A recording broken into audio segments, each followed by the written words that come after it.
Go ahead. You want to bring the guy on and wish him a happy birthday? Go ahead. Why don't we ask him why he hasn't put some of us up in the recent stories on there? Oh, you want to do that? I will do that. No, I come on. You think Tone and Ash and Jimmy Blues and the Penguin AZ and Eric Rogers showed up early to hear that? To hear us fluff Kevin Kincaid because it's his birthday? He said fluff. Wow. Not Fluff Cowan. No. Who's the caddy? I was going to say, is there a not the fluffer, the position? Yeah. Position of work. Right. Fluff the caddy. Isn't Fluff also like Marshmallow? Yeah, it is. Fluffer Nutter, right? The Stay Puff Marshmallow Man or Fluff and Nutter. Yeah, Fluffer Nutter. Yeah. There you go. There's your top 3 fluffs like this. Bang. We open up with top 3 each and every day. Sponsored by. Exactly. Yeah. That's missing is music, man. Music.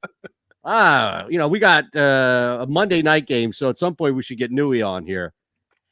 But it's interesting you say that, and I love Newey. But I wanted to run this by both. No, I'm not out on him at all. I'd love to have him on. But my question is, why is it that I'm speaking for myself, maybe you guys know of a lot of other people, but why am I always at a loss for trying to get someone on to talk about the Cowboys, like from Dallas? Who is their media guys? RJ Ochoa is the SB Nation guy. I know Newey. And is Todd Archer still down there? I don't know. That's what I'm saying. You would think since they're the Cowboys, like it's almost like since Ed Werder got I don't know if he was canceled or he just got laid off at ESPN. Since Ed Werder has been gone, there has been a void to me about guys to really go to for good Cowboy info. Well, is that fair? Or am I out of the loop? No, you might be out of the loop. I'm out of the loop. And I know guys down there. Larson gave me the media guide before we bounced out of there. You want me to peruse through it? Yeah. I mean, I remember Todd Archer, but I like you. I don't even know if he's still doing that beat. Dog. Archer, he hasn't worked on there for 30 years. Come on. Yeah, seriously, I just abuse Newey. Yeah, I know. That's what I'm like saying, like I could, because I was thinking about, for another show, like to get a guy on, and I'm like, who would I go to? RJ Choppy, he does radio down there, and he'd be willing to come on. But like, who's the real? Who's the Tim McManus of the Dallas Cowboys? Is it Huey, right? Who? Huey, right? Newey? I mean Newey. I'm sorry. Newey. No, he does TV. Right. So he's like the John Clark, actually. Right. Well, he's like the John Clark down there. Or the Skaversky. No, I would say Clark. Personally. Okay. I like Jeff, but I would say Clark. Like he's everywhere. And he's like synonymous with player interviews and getting somebody at a bus stop or wherever it may be. Like he's big time down there. I don't know. Yeah, I mean, seriously. If it's not Tim Calishaw, I don't know who else it would be. Yeah, it's weird. RJ Ochoa is pretty good. I've seen him, stats we had on. He does a lot of stuff for the national NFL, and he and Brandon Lee Gouton, I think, even do something weekly. Oh, yeah? Eagles, Cowboys, yeah, that kind of thing. Not Lorena Ochoa. No. Related? I don't know. RJ Ochoa. All right, let me look this guy up. Yeah. I believe so. Yeah, I don't know who's related to who anymore. I don't suppose or jump out to any conclusions. There could be fifth cousins out here. Who the hell knows? But you're at a loss trying to find something. Now, are they at a loss trying to find us? I don't know. But I mean, you think about it, we could rattle off 6, 7, 8 guys that are in tune every day, maybe even more with the Eagles. Like, why don't we know all of those guys for the Dallas Cowboys? Like, I know a bunch of guys that cover the Giants. I know a bunch of guys that cover the Redskins. I do too. Dallas, it's something weird. Like, I'm out of the loop. Yeah. Why do you think that is? And it's the Cowboys. You'd think they'd have even more guys. Maybe that's what it is. Maybe it's because they're like a national team that it's just kind of like not localized. Right. Could that be it? It's America's team, huh? Yeah. Well, yeah, right. There's a couple different Americas, Barrett. I don't know, man. I think a lot of it is probably clouded that it's talked so much about on national television. Right. Like Stephen A. Smith. Yeah. You know? Right. Or Skip Bayless. I don't know. I think it's my personal preference not to, know those guys. To be honest, I could care less about who? Well, except when it's Dallas week. Yeah. Well, I believe I got enough. I got enough shells in my gun to talk about Dallas. Who's the Barrett Brooks and Seth Joyner of Dallas? Who does that post game show? Do they even have like a show like that? I think it's just the owner. Wouldn't you say? Right. Yeah. And, isn't that strange? Because I think you're on to something. Mr. Hall of Fame is down there too, right? Wide receiver Drew Pearson. I know he does. Right. Yep. He does a lot with Newey, I think, too. Oh yeah. Yeah. Newly minted in the Hall of Fame, Drew Pearson. Well, that's why. Right? Yeah. So I don't know. 1 second. Huh? Oh, okay. He's got something going on. No, but those guys down there, they don't have Eagles week. So maybe that's part of it. Maybe part of it is like, why would we be available for something that doesn't exist down there? Right. It's just week 3 down there, Exactly. Yeah. But, here's the thing. I don't know what to make of this year. Is this year Michigan? Is this year where the only thing that matters is beating Dallas, no matter how bad you are this year? I mean, is this one of these seasons like that? Or are there real stakes, you think, for this year? Because maybe Dallas week means more this week than it ever has, because it's never really meant anything, because Dallas has never treated it like it's Eagles week. So maybe from that standpoint, the fact that there's nothing really at stake, big stakes here, like a trip to the Super Bowl, or winning the conference or anything like that. Right. Maybe beating Dallas, maybe this is like, it takes on more meaning this year because of, the expectations for overall for the team aren't that high as a group. I kind of just look at it as, forget about the record. It's 17 opportunities to see if Jalen Hurts is your guy. That's exactly what it is. That's really what it is to me. So then it's growing pains and getting better. This season about growing pains and getting better. So then this is another week. Essentially, that's what this season has been reduced to, right? Yeah, to me, I mean, that's the way I've always kind of looked at it. I think everybody you're right. Everybody has tempered expectations of what this team is going to do. Right. But I think we've been spoiled. I think we're so used to at least being competitive, and I wouldn't say right now that this is a team that we're fielding the best we've seen in a while. I think that's kind of where we are as a fan base. We give them a little leeway. Now, if they'd have beat the 49ers, it'd have been expectations over the sky, over the roof. I mean, they probably would have been ramped up then. Right. Oh, no question. To win that game. No question. But that's why I didn't sense this great level of outrage after the loss, because I just think fans are just like, well, you know what? Well, Eytan was, Eytan was on his stuff. He was pretty pissed off about it. When? Yesterday. About what? The shirts?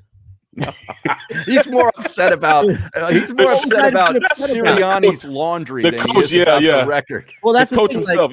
I can be disappointed. Here's the thing: I can be disappointed with how a football team loses a game, but not, oh my God, this is going to be my mood for the next week. Right.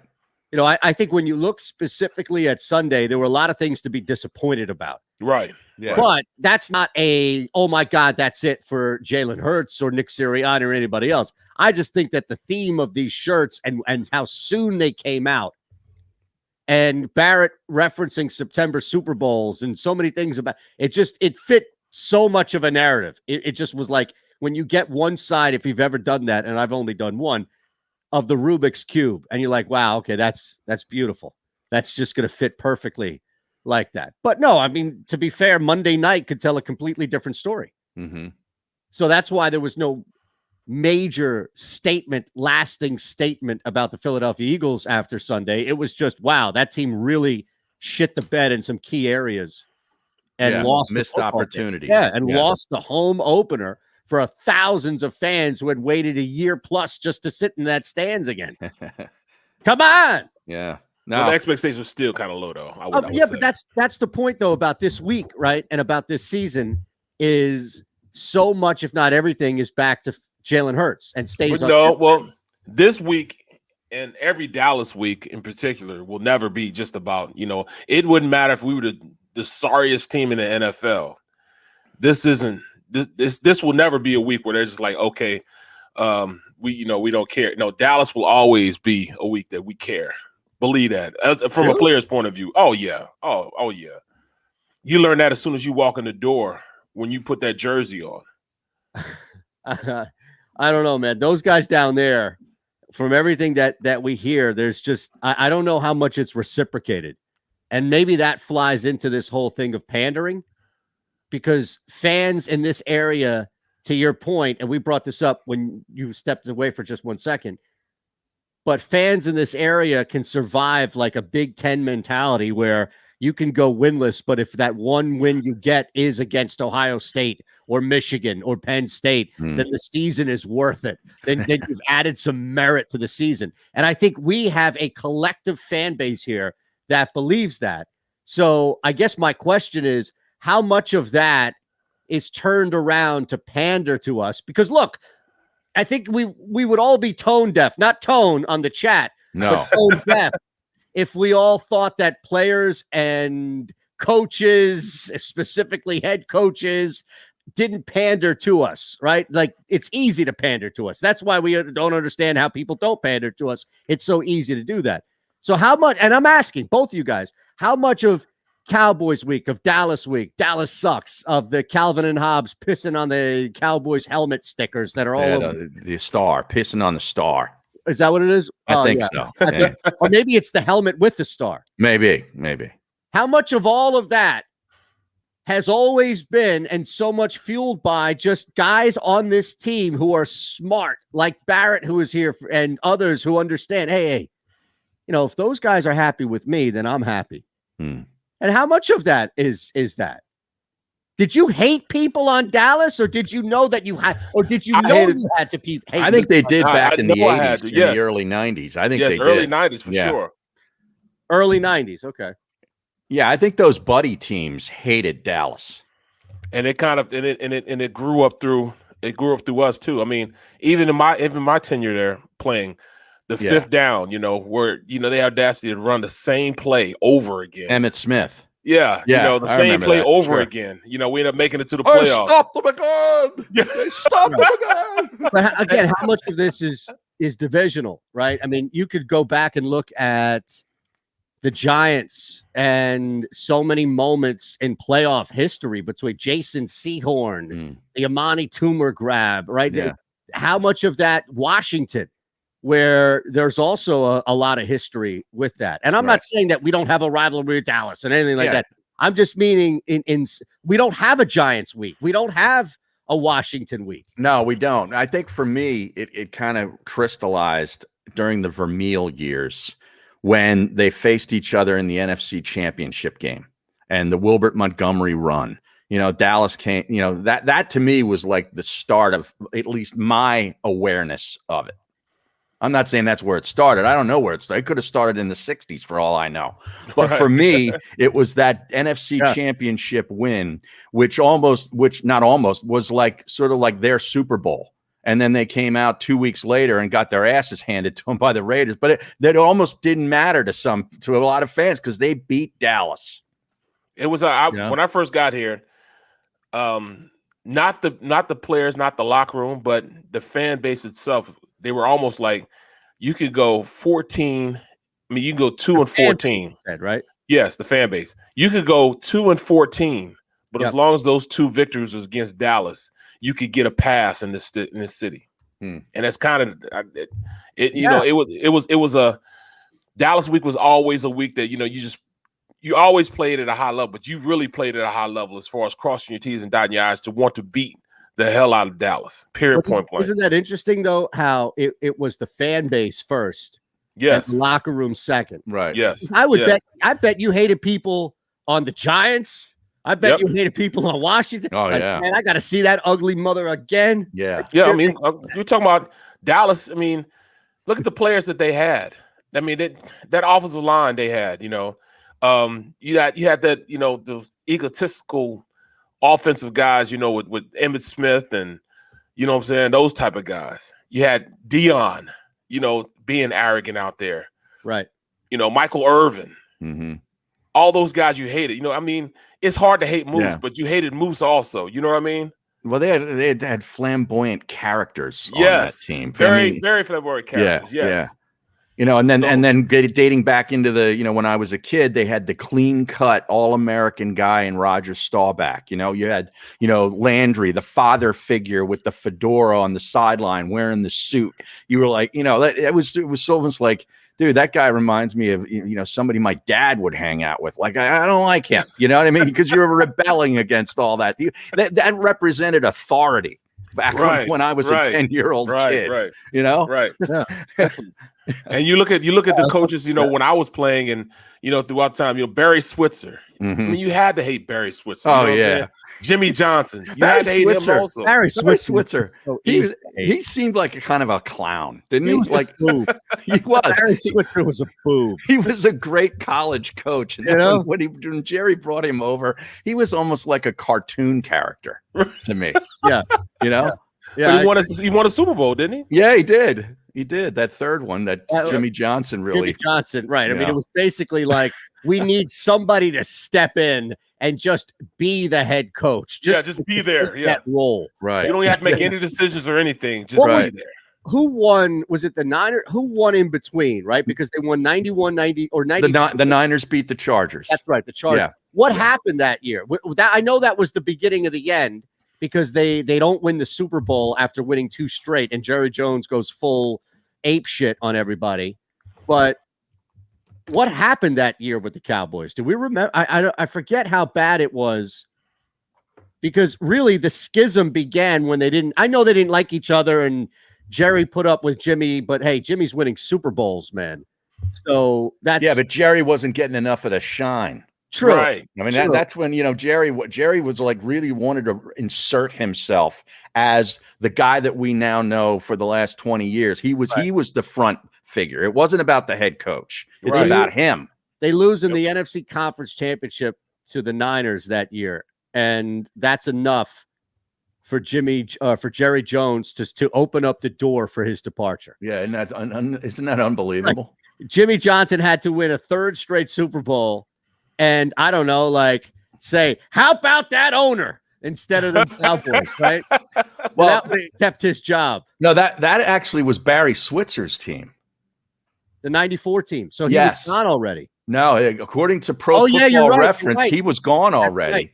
That's right. It was before that season. The 93 season, they won the 2nd Super Bowl, and then he hit the eject button. Like there was the battle of egos right there. Yeah. That's right. Then it came out, we mutually agreed to part ways. Right. And they didn't speak to each other for years, man. The difference between those 2 years is negligible. That's I mean, look, between stats and winning games and all, and I'm sure, I mean, think about it, like nothing truly changed with the chemical makeup of your team. Yeah. So if you're a first-year head coach that's coming from college, are you going to step in and reinvent the wheel? No. You just want to keep it on the tracks. Yeah, you got to keep your head down. Shut. I tell you, this is the original puppet, or at least this is the original puppet. Mm-hmm. Keep your head down and listen to everything I tell you from the box. Just don't screw it up. That's basically it. Right. But to say this though, I don't think that I used to think that when we first got Sirianni here that he was going to be that guy. I'm not seeing that right now. I don't know about you guys, but I'm not seeing him being this puppet guy that everybody's talking about. Mm-hmm. Well, he hasn't had a chance. The only opportunity that really happened was in the preseason when some analytics kid from Cornell don't play the starters don't play the starters. But he hasn't had a chance to yet. I mean, look, to your point, it seems like nobody but him is influencing the game plan. No, influence the game plan, right? Influencing what they're doing in this game plan. I mean, they're running the ball a lot more than Doug was. You know what I'm saying? I mean, even as far as his coaching staff, Those are his guys he picked up. Well, those are his friends. For now. Yeah, but I'm just saying. I mean, so how that went. You can't say that, you know, he's being influenced that much. You know what I'm saying? I mean, it's not outwardly like it was with Doug. Well, Doug, it was like outwardly, all right, I'm just, you know, you're just not gonna make any decisions. I doubt seriously if he's going down the line, though. Right. Well, I mean, Doug had to go to a Wednesday, was it Tuesday or Wednesday meeting with the owner and the Tuesday. And the Tuesday, yeah, and the analytics department. Right. So I mean, come on, man. I mean, you can't do a guy like that. You can't have mold. You're not going to hold my hand like that and make every decision. I'm not going to be here either. I'm going to leave also. Right. Well, that's the thing. I'm just not doing it. It took him after winning the Super Bowl. That's what I'm saying. Like, what could possibly be a high mark for Sirianni to where he could get so secure here? Peterson won a Super Bowl. And it still creeped back in where he had to sit down with these stupid meetings, right? Mm-hmm. And now there lies the problem. So Sirianni could be in this honeymoon phase. Bruh. Well, I just don't see it right now. It was way evident in Doug's decision, but I don't see it now. I mean, his last game here, he really made him take Jalen Hurts out just so they could have a draft pick, man. Keep him from winning a game.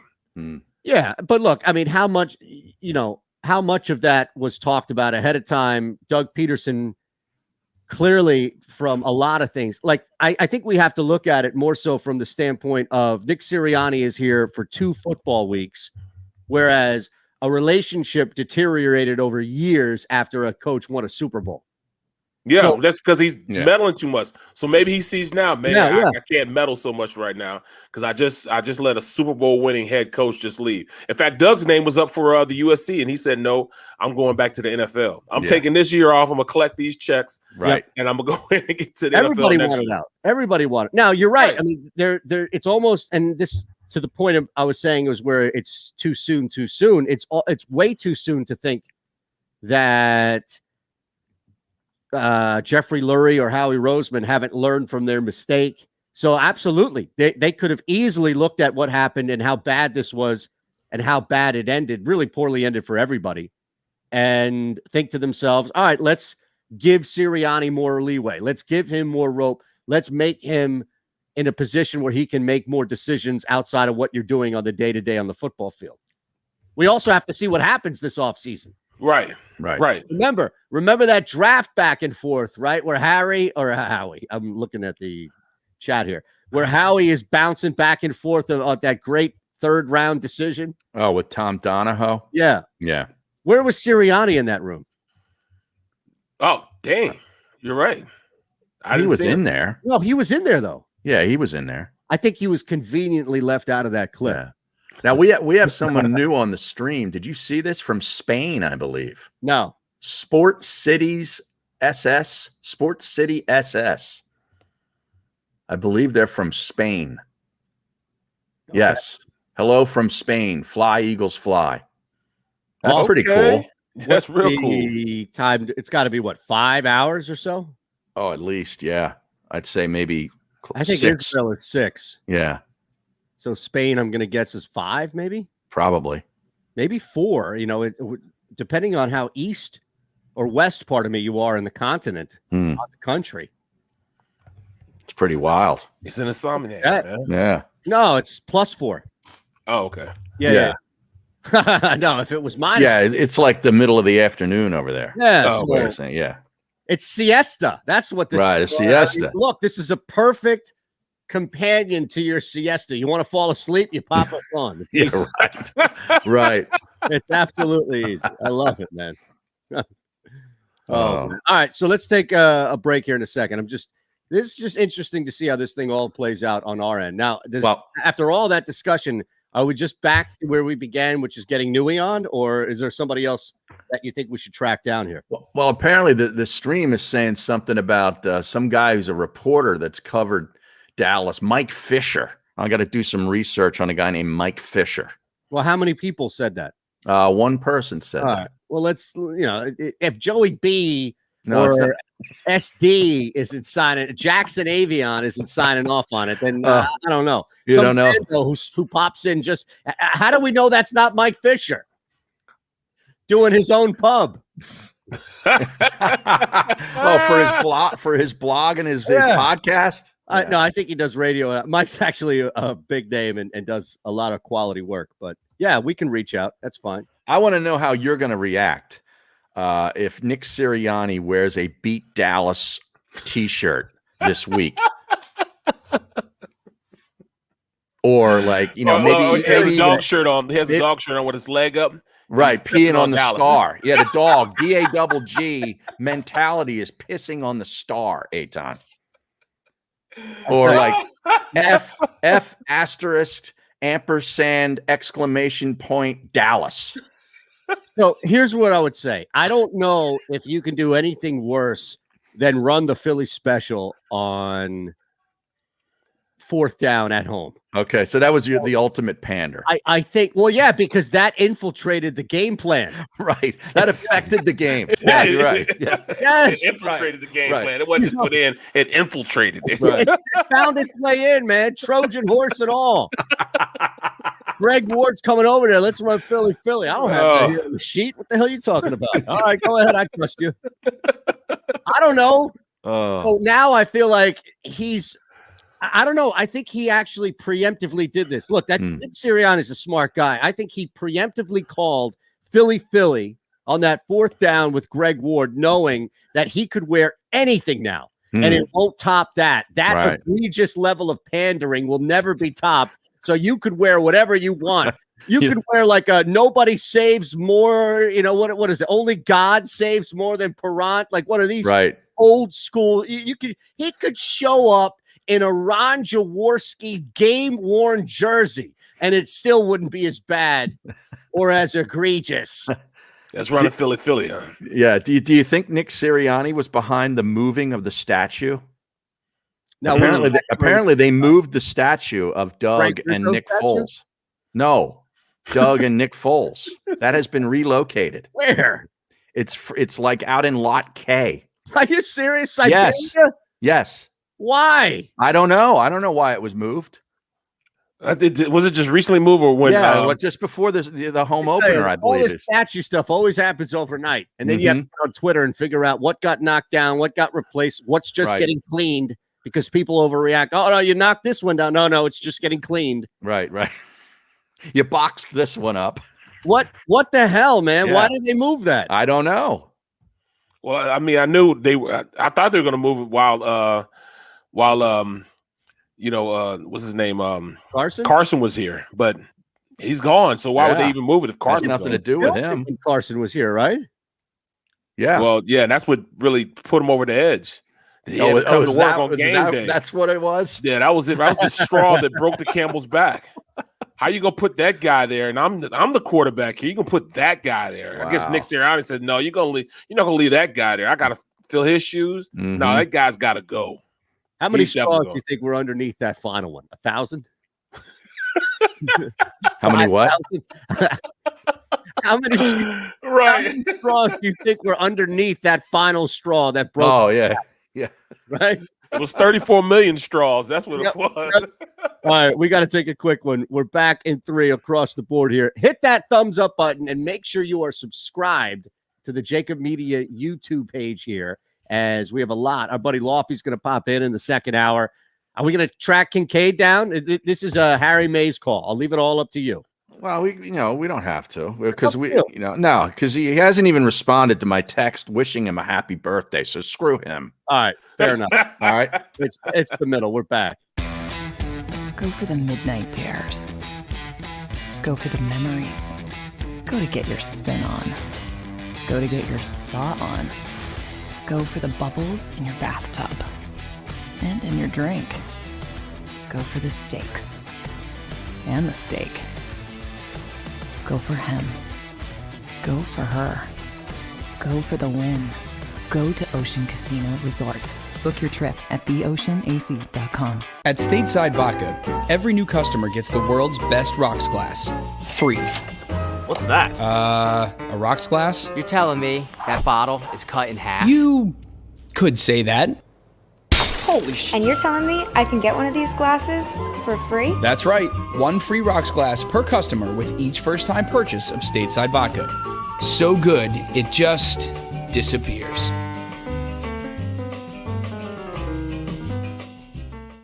The savoring taste of a good bag of beef jerky is so enjoyable at any time of the day, as long as you can find it. Here's what we suggest. Pure Bull Beef Jerky is our answer, and soon it will be yours. Locally produced in the Philadelphia region, this high-quality, healthy protein snack is easy to secure. Go to steersnacks.com, and you'll see hot garlic, tropical heat, Pure Bull dry rub, and our favorite, Huck and Fod.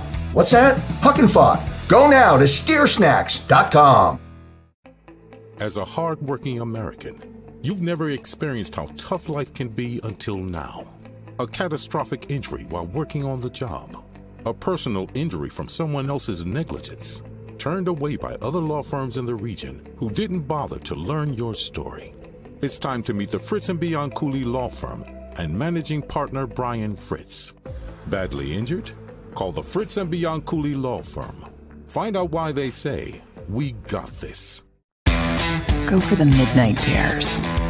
Go for the game. Go for the hits. Go for the fans. Go for the win.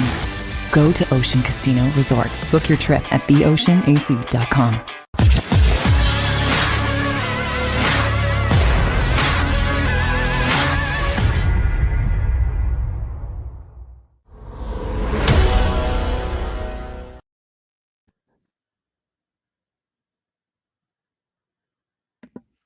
All right, I don't know why. It's frozen on my end. Oh, well. There's some issue here. I sent you something, Eytan, before the show. Okay. I don't know if you want to play it at some point.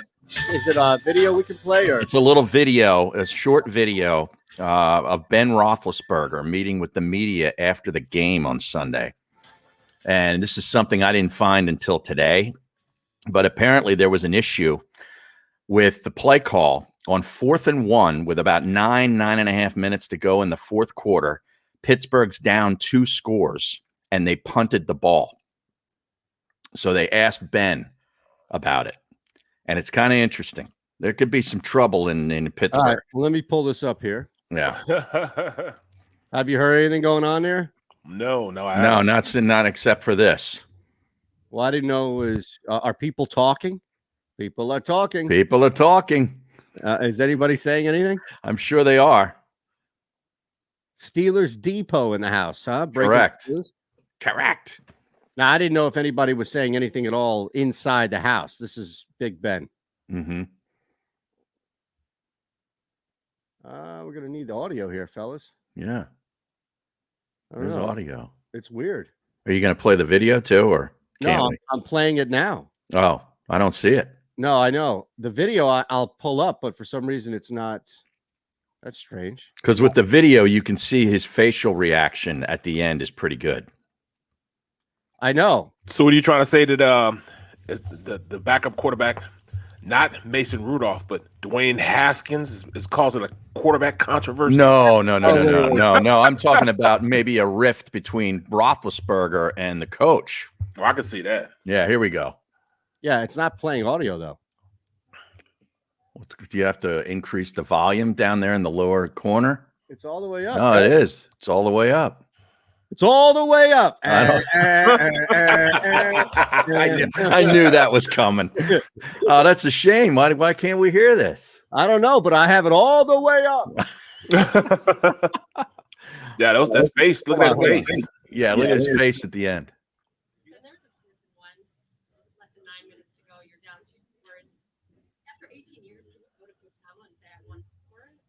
All right, so for those of you who didn't hear the question, it's a 4th and 1 after 18 years. Do you have the relationship with Mike Tomlin to go up and say, go for it? Right? Yep. When the punt team's running on the field. Well, you saw me. I'm staying there. I don't have the choice. Did you want to go for it?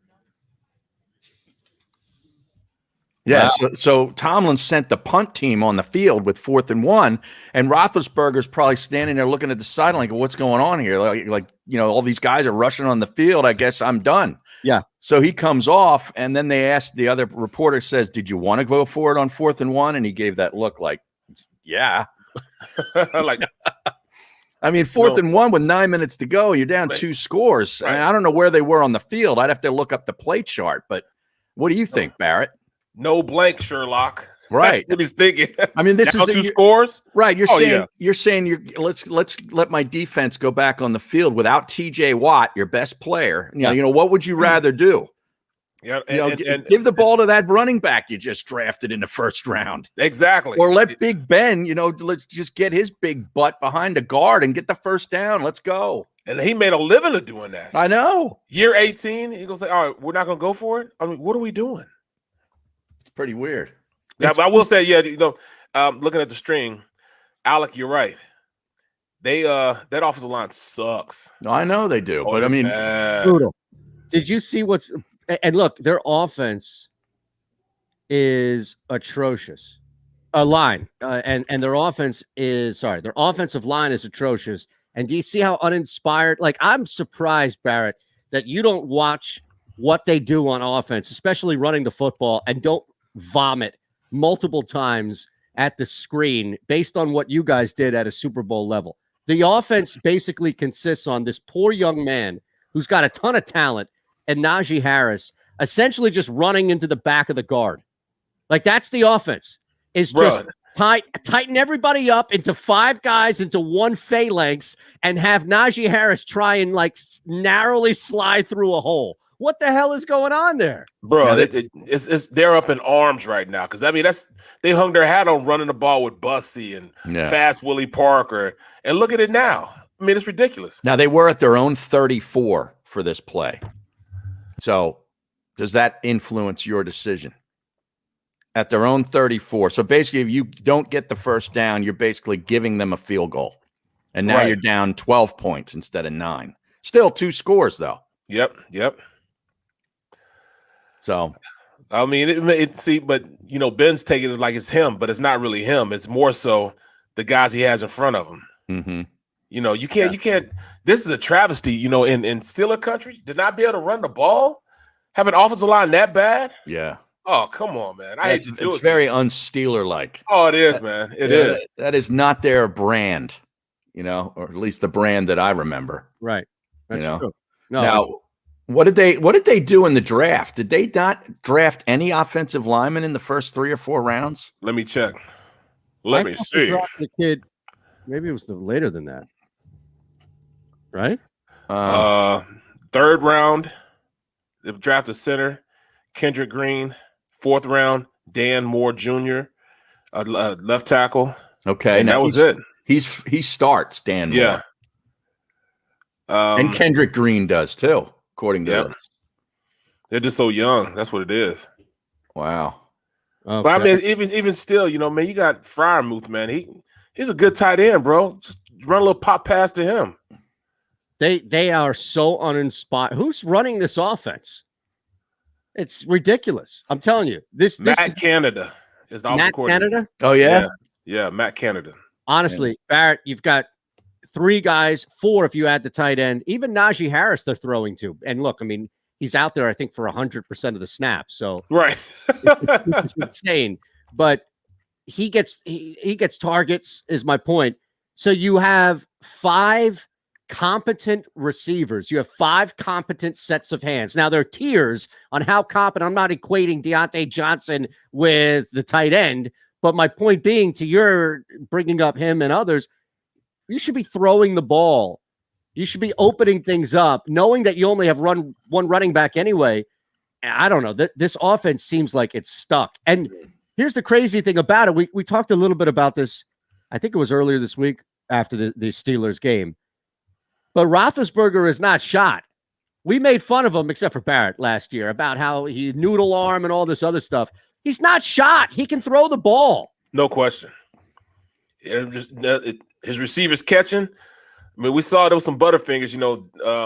Deontay Johnson couldn't catch a cold last year. Right. Remember that, man? He was dropping everything. Yep. I think James Washington right now he's the most reliable guy that they have as far as catching a rock. And he's like the 4th team guy. Yeah. So I don't know. I mean, they have weapons, man. Juju Smith-Schuster. Chase Claypool. Remember Chase Claypool had a big year last year. Right. Yeah. You know. Yeah, he's a playmaker. That offensive line just so bad though, man. And that's that's very, very uncharacteristic of a Steeler team. That's where they used to hang their hat, man. They spared no expense in drafting guys, on the offensive line. Now, each time I was there, they drafted top 3, picks with an offensive lineman at least one time. So, they were always looking 4 years I was there to try to replace you all the time, man. I just tell people all the time, the ink's not even dry yet when they signed me. The ink's not even dry. They're trying to find somebody bigger, stronger, faster, and younger, and at the most cheaper than me. Yep. So, sounds like radio. Right. Hey, Tom, doesn't it sound like that? A little bit. Yeah, exactly. Like it. Exactly. And there's not even anything to dry. It's just a constant cycle with it. Right. But no, I just wild, man, to see you that. You can't even get the return to sender when you sign it online, or you sign it on your your email. You sign the contract. You can't even push okay yet, and they're trying to find somebody to take over your radio spot, bro. Yep. Ridiculous. Now, before we broke, you had something ready to rock. You had something ready to go here. Do you remember? Oh man, CTE, man. Of course I don't remember that. Harry, I think you had something too, though, didn't you? Well, I was getting ready to tell you about the Roethlisberger video, but I waited until after the break. Okay. Yeah. Oh. Just curious if there was something. I thought there was something Cowboys related that you had about this football game before. We only broke for 3 minutes. Are you kidding me? Or was it this Steelers talk that just completely derailed you? It was the Steelers talk derailed me. Is that what that was? I'm more interested in a controversy. Well, we don't have a controversy. Well, let's manufacture a controversy. Let's manufacture a controversy to get the phones going. Seriously. 610. Whose job is in jeopardy week 3? Right. Cowboys. Right. Right? Yo, you know what we're not talking about? And I know why we're not talking about it, but how good that punter is we have now. Hey. Dude. He is booting that ball, man. He's looking good. Australian. And he's the number 2 Australian in Philadelphia. Here's how you know he's legit Australian. He's not forcing those meat pies on the right. link. That's right. Yeah. He hasn't gone to the Philadelphia Eagles, management and said, we need a meat pie night at the link. Stocking them. Because I'm the majority stockholder in them. I wonder where all those uneaten meat pies went, Eytan. Like, bro, we had some in the office. Do they get shipped along with Ben Simmons to Houston? No, I think those are like Houston. Practice rounds for a wing bowl or something, right? Isn't that it? Like eating contests. I think that's what happens. Is it doesn't get thrown out. It just it's like a preliminary or a satellite, right? You want to be in the next hot dog eating contest? Right. I need to see what you got first, kid. Let me see how many meat pies you can put down in the next minute. Right. Like something along those lines. Like a play-in tournament. Exactly right. Yeah. Exactly right. Bro, but you know what? They put some down in the office at up at NBC. Yeah. They put some down in the office, like a big box of them. Why don't you bring one home and eat one on the show next week? No, I'm talking about back when they did that the thing. Oh, they're no longer there? No, so they probably could be there. You will eat it. Yeah, they had like 12 of them on top of the thing. And they sat there for like a week and they never changed color. They stayed the same color and it just turned hard as a rock. Now, what color was it? It's like a yellowish orange color. Like was that the crust? Or yeah, what did the meat look like? Did you get to see inside of it? I didn't want to see inside of it. You didn't? No. It wasn't nothing I wanted to see or taste or look at. I mean, and I like a good, meat pie. I know they have these Spanish ones that I get from the bodegas, man. Oh yeah, really good, man. You know what I'm saying? There's some that are Jamaican and some that are Spanish, and tastes pretty good, man. But those, I heard they didn't go over very very well. No, at the Wells Fargo Center. And usually when you put something down like that in the office, if it's free, it's usually me, but not this time. Nope, it sat there for a while. For a long while. If they wanted to have them eaten, they should have delivered them around to the radio stations because everybody at the radio stations looking for free food all the time. Right, Eytan? It was like any kind of food that was free. Ate that hoagie. Yeah, I know. Yeah, what hoagie? Oh, the hoagie that was in there for a couple months. Oh wait, we had him on one day when you were out, and we forgot to bring up what he was saying on the air that had you text him live. Oh yeah, all over the place. Yeah, we was all over the place. We didn't get to that. We didn't get to that. Fantastic. He and Bruno came on. Yeah, that was outstanding. Oh, you got an all-star cast on when I leave. That was Thursday, last Thursday. Exactly, man. I mean, I can remember that day. It was a Saturday morning. I'm driving, and all of a sudden, all that, social injustice going on, and he just flies off the rail talking about crazies. I'm like, dude, you trying to get fired, man? What the hell is wrong with you? Wait, why don't you come on with me and talk about it? No. I am not committing, suicide.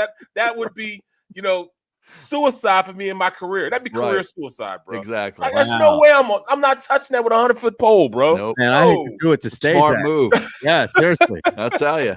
You tried to end your career, Barrett. Right. I was like, dog, I thought we was better than that, man. That's what I thought we were better than that, man. Oh. It's crazy, isn't it? He's a piece of work, man. Oh, man. Unbelievable, bro. Unbelievable. But yeah, Barrett, you said Houston when I said ship him along with Ben Simmons. You don't think that they're going to pull that deal off with John Wall and 3 draft picks? I do it. I do it in the New York Minute.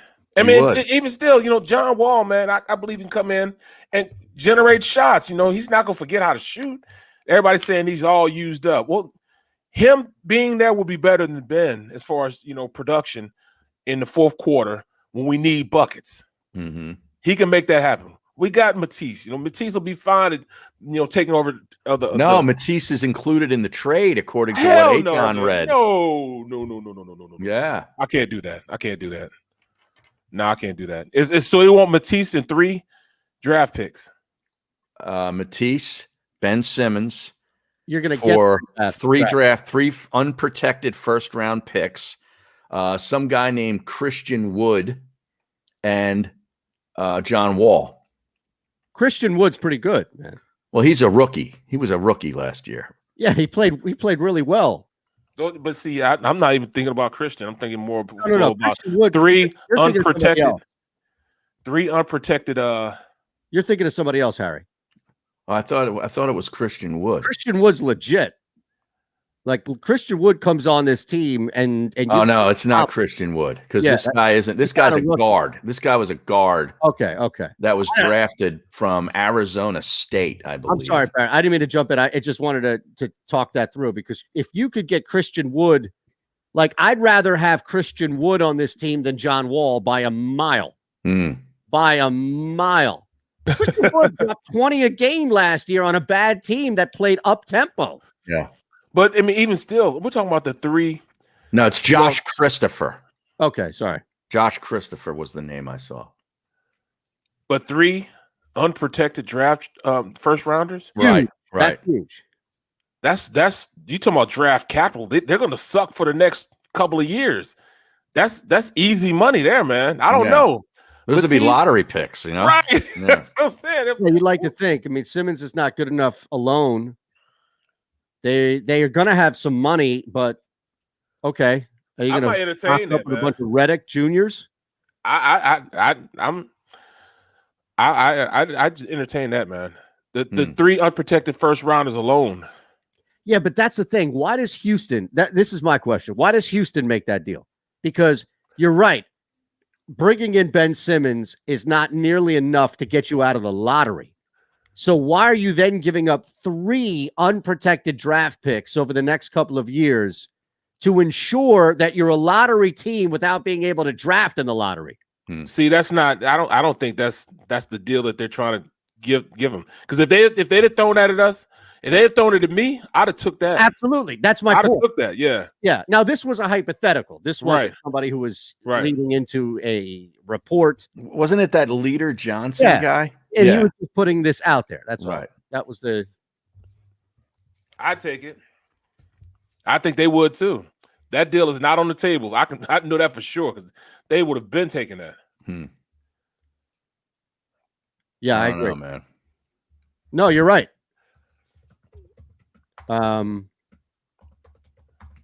John Wall, right? What did he have? Oh, he averaged 20.6 last year and 7 assists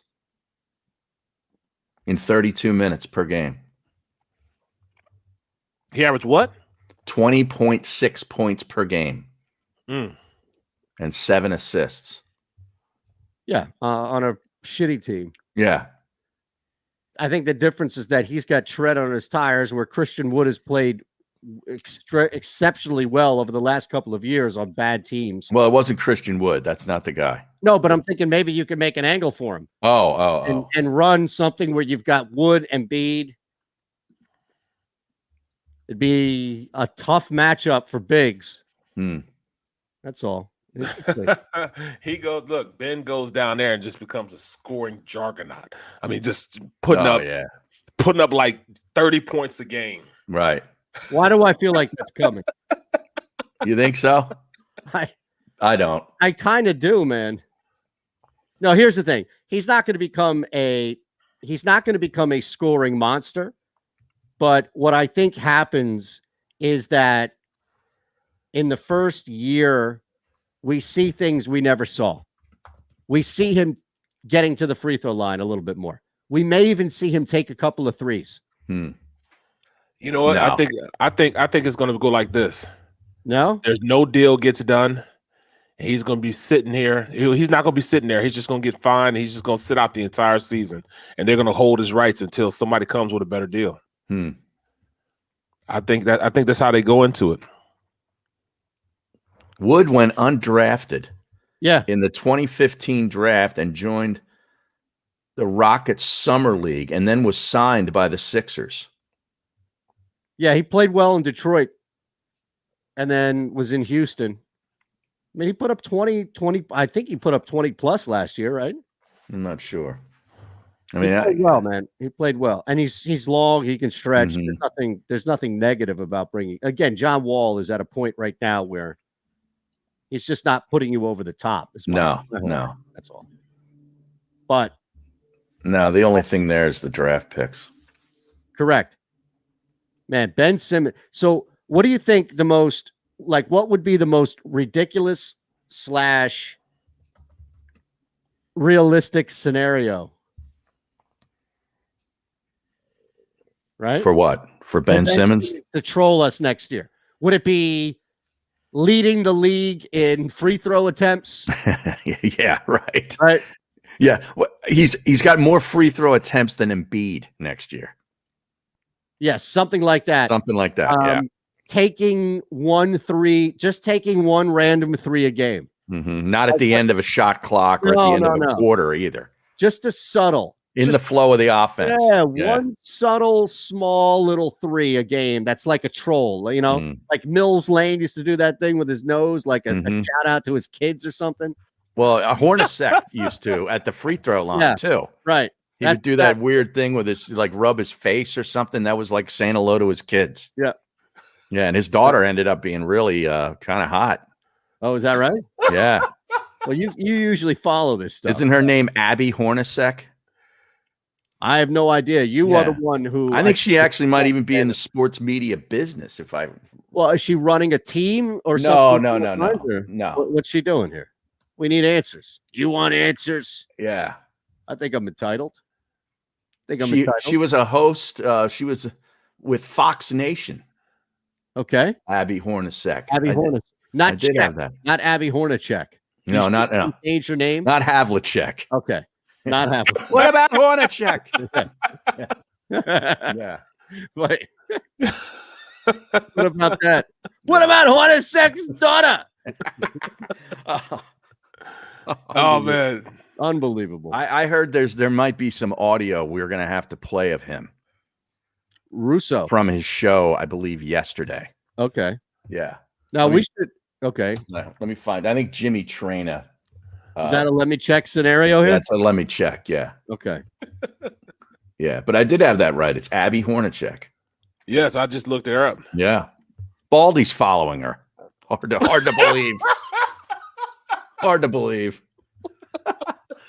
Oh, Baldy's. I bet you Embiid's following her too. Probably. I would bet money that Joel Embiid's following her. All right, here it is. Mad Dog Unleashed going ballistic and completely losing his mind about NFL defenses from today versus defenses in the 70s and 80s. Can we hear that, please? Oh, do you want me to send it to you? Yeah, send me the link, please. Right. Come on, man. Where's 814? See, I'm working hard for this show. 814. That's Meadville, Erie, yeah, Pennsylvania. That's in Pennsylvania. Yeah, State College. It's calling me from State College. Hello. Oh, it's one of those. Would you like to speak to Barrett? Hello? He's out. Yeah, he's out. He got wind of you. He's out. He knew that was a fraud. They won't hang the phone up either. No. We'll just sit here. I need that call I had was actually Temple. Oh, yeah? I got the coaches meeting, yeah. What time is that? Wow. Oh, it's actually it starts at 12:50. Yeah, they do everything during our show. That's why I can never get down there and do anything with them. I mean, come on, man, 12:50. So yeah. I just sent it to you, Eytan. All right, so why don't we do that? We'll take a break here and come back. We'll listen to this. Also, Lofty's going to join us coming up. I'm sure he has a couple of angles here. Right? Yep. He better. That's what he does. Yeah, let's do that. All right. He's an angle man. We're back in 3. I love it. Now, here's another thing to think about for Monday Night Football. The total has moved. It wiggled just a little bit. Just a little bit of a wiggle. All right. To the under? Yeah. No, to the over. It moved one up from 51.5 to 52.5. Oh, wow. Yeah, we got to talk about that as well coming up. And there's one other play that you should be aware of in college football this weekend. Because I guess at some point we've got that Temple game. There's still no line on that Temple game, right? I didn't see one. Nova game. Penn State Nova? Yes. Yes. I didn't see one. All right. We'll get to that as well. All here in the middle. Go for the midnight dares.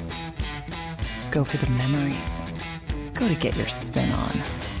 Go to get your spa on. Go for the bubbles in your bathtub. And in your drink. Go for the stakes. And the steak.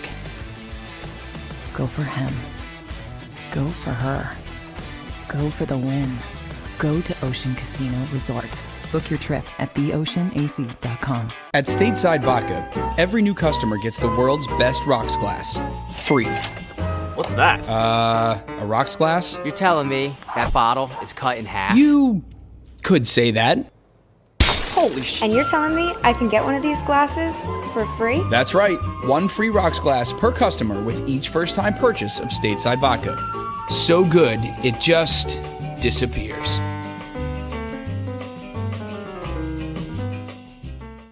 The savoring taste of a good bag of beef jerky is so enjoyable at any time of the day, as long as you can find it. Here's what we suggest. Pure Bull Beef Jerky is our answer, and soon it will be yours. Locally produced in the Philadelphia region, this high-quality, healthy protein snack is easy to secure. Go to steersnacks.com, and you'll see hot garlic, tropical heat, Pure Bull dry rub, and our favorite, Huck and Fod.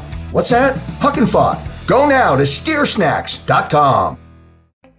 As a hardworking American, you've never experienced how tough life can be until now. A catastrophic injury while working on the job. A personal injury from someone else's negligence.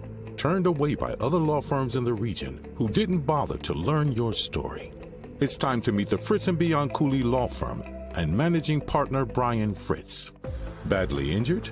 Call the Fritz & Bianculli Law Firm. Find out why they say, "We got this." Go for the midnight dares. Go for the game. Go for the hits. Go for the fans. Go for the win. Go to Ocean Casino Resort. Book your trip at theoceanac.com.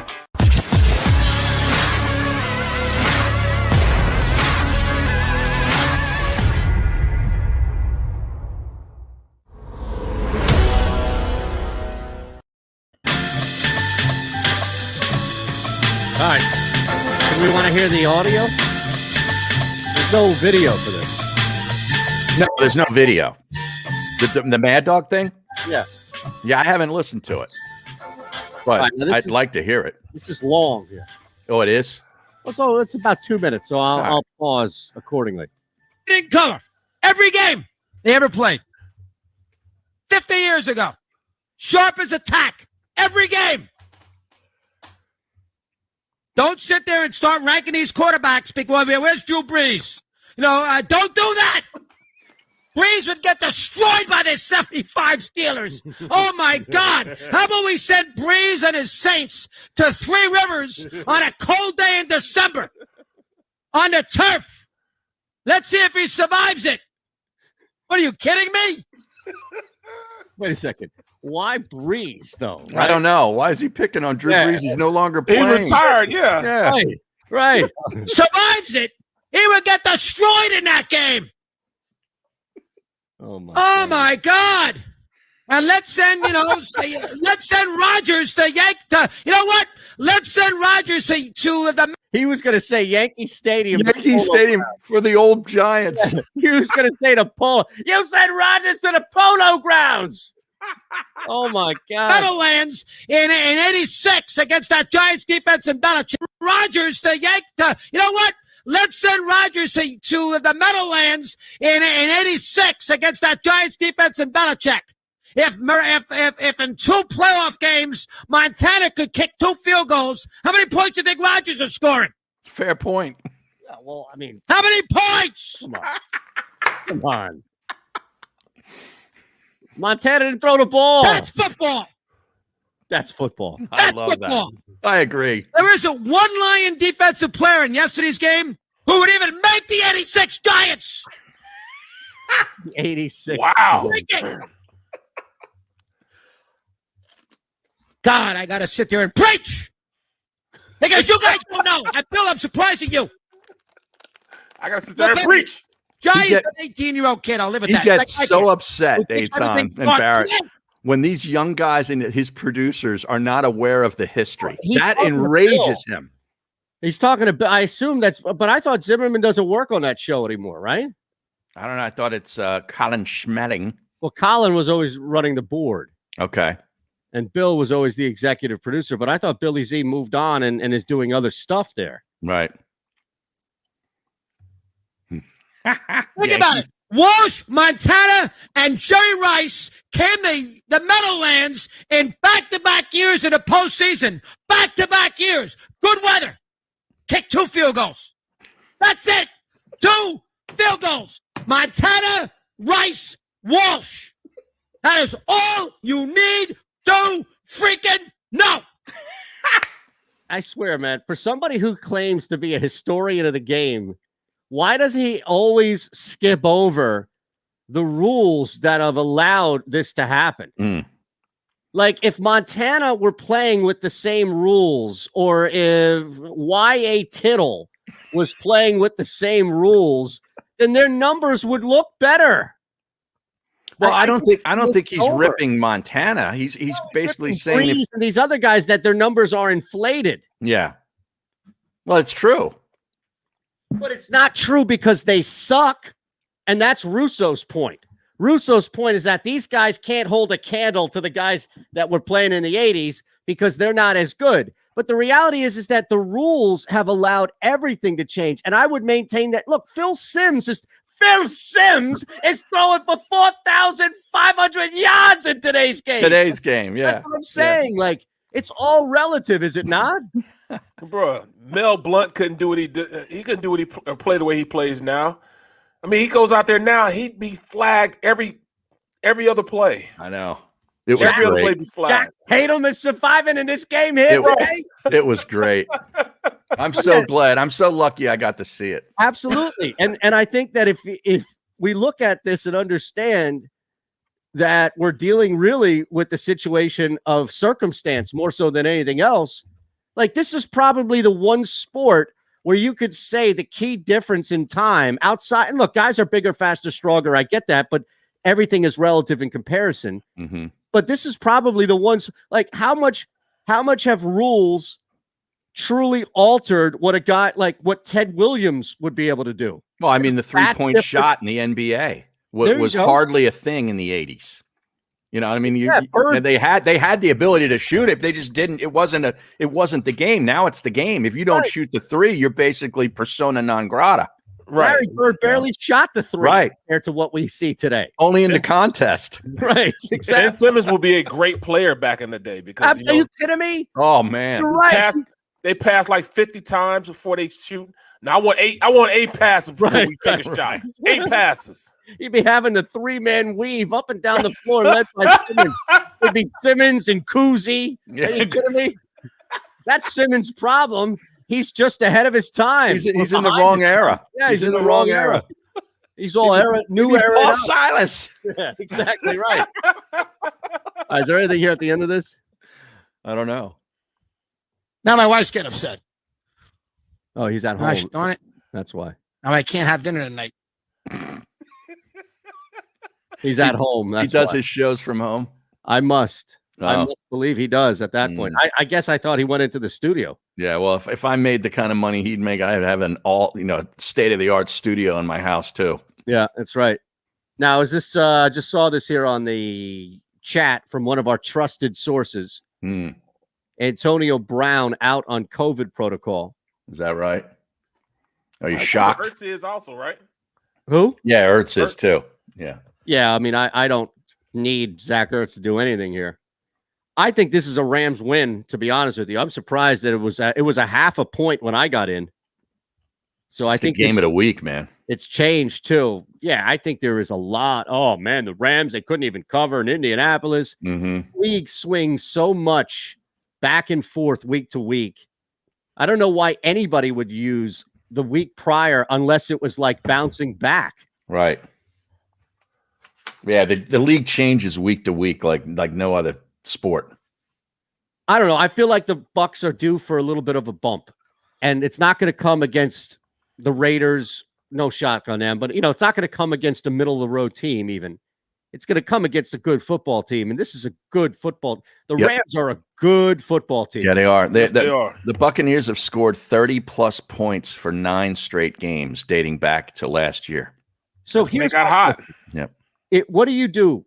And Barrett, I'll throw this at you first here. What do you do if you're looking at the tape of Tampa, but you know that you can do one of two things? Like the Rams could come into this and say, we want Ramsey to lock Evans or God, we want lockdown mode. We want to take everything away from Tampa and force short stuff, like take big stuff away. Or they could come into this game, especially since they're at home, and say, hey, you want a shootout? I'll give you a shootout. We got Cooper Kupp. We got Robert Woods. We got Van. We can hang. We can hang with you. Sony Michel. Yeah. I mean, what do you do? I think Henderson's going to play through those rib injuries, right? Yeah, but I think Sony Michel will probably get a little bit of run this week. Yep.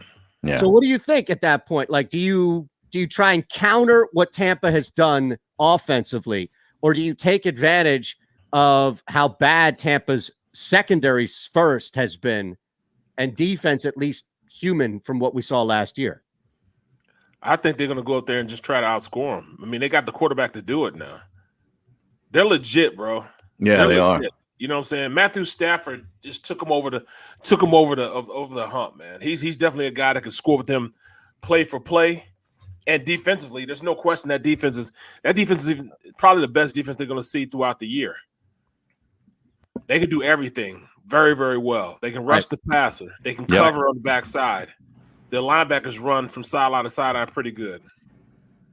Correct. So, I mean, what do you do? Aaron Donald is worth the price of admission to just watch himself. You know what I mean? Like, just isolate on what he does play to play. It's amazing. You know what? And you know and Jalen Ramsey is the same way. Yeah. I found myself when I was watching the game, breaking down tape, I was either watching it Donald play or I was watching Ramsey play. I didn't see anybody else. I was just watching those two guys and focused on those two guys. I mean, Ramsey is so physical and such a good player, man, that you watch him. He totally takes whoever he's covering out of the game. Totally out of the game. Wherever he's at, he's wreaking havoc right there. I mean, they tried to run a bubble screen over to his side. He ran through the blocker, just ran through him like he wasn't there. It's like he didn't even see him. He just ran straight through him, picked up the wide receiver and dumped him on his head. And then yelled, "I got your back." Yep. right after he dumped him. I got your back. Who got my back? Oh man, that's great. When's Lofty coming in? I want to make sure that he got it. The link? The link. Yeah. So go ahead. Let me make sure. Adam Schefter reporting that Tua has fractured ribs and is out on Sunday. So that looks like the Raiders, they're going to see JAKIB Brissett. Tough spot for JAKIB Brissett coming in last week, man. They did. Yeah. They got shut out. This line was 5.5. There was a legit scare about whether or not Tua would play. And then I saw it drop to 3.5. So I have no idea what the hell is going on with that, right? What do you see it at now? I'm on the college. Damn it. Oh, come on. Yeah, sorry. It's a bad job. Las Vegas at home is a 4.5 point favorite. Except on FanDuel, it's at 3.5. What am I missing here? That I get in the look ahead line, I get in at -5.5, under 6. Right. I'm expecting Tua to be ruled out so that it moves up to 6, 6.5, maybe even 7 at right. that. And it moved the other way. It moved the other way. Because they don't really have a backup quarterback. I mean, Reed Sennett is their backup quarterback, and he's on the practice squad, so they got to activate him before they even go into the game. No, but you'd think that Vegas would be a bigger favorite. Right. And they've gone the other way. The line, Barrett, moved in favor of Miami. Yeah. Oh, what? Yep. Why? Well, technically, it moved in favor of Vegas, but it should have moved in favor of Miami. Is my point. It moved in favor of Vegas, anti the people who bet early Vegas. I know that's a lot, but that's all I'm saying. Is it just seemed weird to me. Lofty's just wrapping up, so he's going to be with us in a minute. It just seemed kind of bizarre, a little bit bizarre, maybe. I might take Miami in that game with JAKIB or JAKIB Brissett. Yeah. On the road. Yep. Wow. Yep. Vegas a little full of themselves right now. You think so? Yeah. rolling on everybody. Yeah. They were rolling thick on the strip after they got back from the flight to Pittsburgh. Miami just got pounded into the ground last year. Yep. They didn't even score a point with JAKIB. Right. Not JAKIB and Myers, but no. Yeah. Therefore, the line should be higher, and it's not. I'm taking Miami. Lock it in. Yeah. Well, look, sharps aren't always right. Just so you know. Sometimes the public, I don't even know who's moving this line, to be honest with you, because even the money is counter to the line movement. Did PGF have one of his proxies come in to one of the windows and drop off some cash? I'm not sure. Dolphins, Raiders, all of the money. This thing opened up. Ridiculous. As soon as the news with Tua came out, because the look-ahead line opened up before the game. So the look-ahead line was Vegas +1. And then as soon as Tua goes down, et cetera, I mean, there's no money. Wow. Nobody is betting. Here's why. 17. Now, this is only 7,500 tickets, so the market is not big by any means. Give it time. And a couple of big bets could easily sway this. But 17% of the bets are on the Dolphins spread, and that makes up more than half of the money. So somebody, all of these little, what screwed me is all these little public scared money bets. All these little I'll throw $10 on the Raiders. Just keep your money at that point. All right.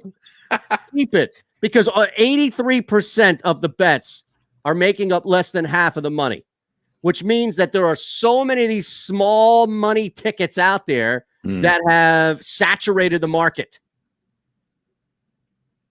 Unbelievable. Now, Jalen and JAKIB doesn't make JAKIB and Myers No. I'd go Jacoby and Myers over Jalen and Jacoby. Yeah, Jalen and Jacoby doesn't make the top, any kind of Mount Rushmore.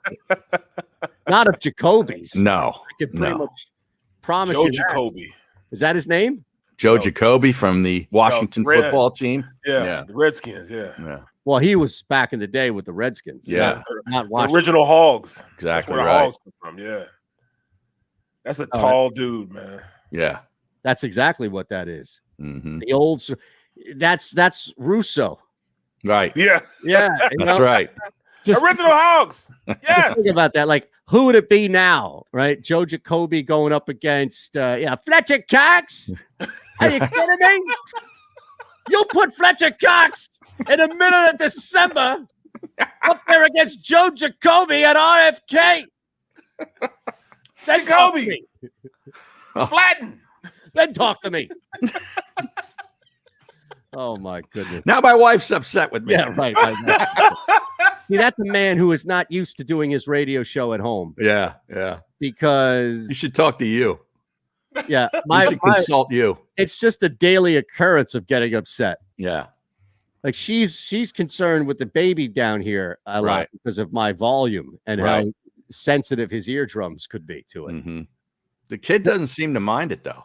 Nah, nothing phases this kid, man. Not at all. Yeah. Not at all. Nothing phases him. I'm jealous of that life. Yeah. Just nothing. No concerns in the world, man. I'm telling you. Will he be one of these kids when he gets a little bit older to be walking around with like the noise canceling headphones on? I tell you, in the house, probably in the house. He wears them in the house. Like you see them when they bring young kids to like a stadium, like a domed stadium. They put those things on them. Your kid will be wearing it in the house. Absolutely, and it'll be sanctioned and given out by my wife. Yeah, like here you go. This is for your own good. Right. And you get a little sponsor, like a little tag, like on and put it on the headphone, and then when you put him in your arms to do your shows, good point. Maybe I could reach out to Beats or something. Get a pair of cans. Like Gary Player's son, just like thrust. Exactly. Oh, no, my kid's all about, he's going to be randomly popping in the video when he's old enough, just with the sign that says, buy these meat, whatever it is. Right. Here you go. Here you go, Dad. On his onesie. He'll have advertising. Oh, man. Why didn't we think of this? This is genius. Bro, you're horrible, man. I can see your kid now. I can see Teddy, dog, 7 years old. Yeah. In the back of the classroom with a bunch of his friends, screaming, what about Havlicek? Yeah. Yeah. He just heard everything that you said. Right. Exactly. 8 miles. Yeah. Let me see him play in the Garden in June in the playoffs with no air conditioning. Well, that's what it would be. I mean, he'd be using stuff we talk about, like right. That's what I'm saying. I can stand up against LeBron James. And then at the end, he hits you with a ah-da-da. Oh no, he's gonna learn all of those. Oh yeah. He's gonna have them all out there. Ah-da-da. He'll probably drop that on the day-to-day. Teddy, we told you that. I don't know. Told you. I mean, I guarantee you, it's not going to be long before I realize just how smarter this kid is than me. So I'm sure he's going to have plenty of ah-da-das like that. Ah-da-da. I told you, got to hit that button. Ah-da-da. That Eagles line, 3.5 and 4. Yeah, I'm not touching that line. Why is that? Why not? 4 is an ugly number. 4 is a very difficult, 4 can be anything from 3 to 10. Like 4 is a very odd number, not in its truest sense. I know it's an even number, but it's a weird number to rely on. And so that's like a 7-point favorite, you would say. Yeah, because here's the thing: 3, 7, 10, right? But we also have variables of those numbers, right? 6, for example, has become one because of 2 field goals or missed extra point. 8 is another one with 2-point conversions. Or missed 2-point conversions for 6. Correct. Absolutely. Yeah. Or 9, for example, where you can get 3 field goals or a missed extra point and whatever it may be. Combination. 4 is just a difficult number. That's all. Now, the one area where it does come in a lot is that 17-13, or is that, you're down 3 and then you score a touchdown to go ahead. So it's not an uncommon number, but it's a tough variable for me. I don't like 4s. That's just my personal thing. I don't have a ton of data here or anything like that. But if I see 4, but here's the thing. If I know it's 4 and it drops to 3.5, I would be more inclined to taking a team laying the 3.5 at home, of course. Yeah. Than if I saw a line at 3 and then move to 3.5 where I'd stay away from the hook. Does that make sense? Mm-hmm. Yep. I still think this is a shootout. My play has been the total. 52 now. Yep. I got it at 51.5. I thought it might move a little north. 52.5. It jumped back down or dropped to 52. I don't know, man. I think this is a game, especially after last week. The 49ers took advantage of the Eagles, and the Eagles took advantage of their own ignorance, not knowing, and I mean that in not a negative sense, but in a textbook definition sense of you don't know what you don't know until you know it. That's a Barrettism with a little bit of a Shander at the end, by the way. You don't know what you don't know until you know it. But what do you think? What do you think Dallas's main thrust is on the game plan? Rushing or passing early? These idiots are going to run. Yeah, I don't understand it. I know they're gonna run the rock, man. I mean, they just are. Consider the fact, most of the receivers are gone right now. Well, only Gallup. Yeah, but after that, they don't have anybody really that that you would say is a deep threat or a threat, period. And Amari Cooper. Yeah, but he's questionable. He's right? gonna play. Is he playing? I would think he's going to play, but do we ignore the fact that he's got a tag next to him? Right. I thought he was still questionable, right? Here's the thing about he's nursing bruised ribs. He's gonna play. Yeah, he'll play. Yeah. Bruised ribs. But after Amari Cooper, Cedric Wilson and CeeDee Lamb are the next guys to play. Like Noah Brown. Noah Brown is a guy we got to watch also because last year in some, he came in and spelled a little bit. They like him a lot, man. Yeah. He's a big receiver too. That's a good point. I don't know how that would play out. Yeah, he's 6'2", 222. Look, I think if you're trying to find an angle here, the one that I would be most concerned about would be if they try and pepper somebody, right? Like make Darius Slay cover a guy who's going to be targeted 16, 17 times and play the averages, that the game is just going to favor you, that the calls are going to favor you on Amari Cooper more. Like that would be, I guess, my point of attack here. If I were Mike McCarthy, I'm like, all right, everybody knows I have these 2 running backs, so I would do that. Let me see if I can just start peppering a dude. Well, you know what? I can take that with Cooper, take that with Lamb, and force Nelson or Slay to make plays 17, 18 times in a game. Well, I know CeeDee Lamb. They're going to try to bracket CeeDee Lamb more so than they're going to bracket Amari Cooper. So if anybody's going to be, they're going to try to man up Slay with, it'll probably be Amari Cooper. Because wherever CeeDee Lamb is, that's where the ball goes, and they're going to try to bracket him as much as they can. High, low him, do something to keep the ball out of his hand. He's more of a dynamic player right now than Amari Cooper. Amari Cooper is that consistent guy that's going to move the chains. So I believe they can go one-on-one with him. But CeeDee Lamb, no. Now, you talk about timing. We have to take a quick break. No, I'm joking. We could skip this. What's up, brother? All right, my other show. What's the deal, babe? Going on, man? What's going on, fellas? Good. Lofty is in the house at Lofty_D, of course. See him, read him, everything, all things at Awesemo. And I know you're busy as hell, but an idea. Happy to be here. Well, thank you, brother. And we always love popping in because you see the teams that we all root for, all 4 of us root for in a similar fashion as us and the chat. So it's nice to have like minds on this show. But let me start here because you are a couple of months ahead of me with your no longer newborn daughter, now an infant daughter, right? As far as her age is concerned? One of the 2, yeah. Right. I think that there's a crossover. There is. She's 6, almost 7 months now. Okay. Yeah.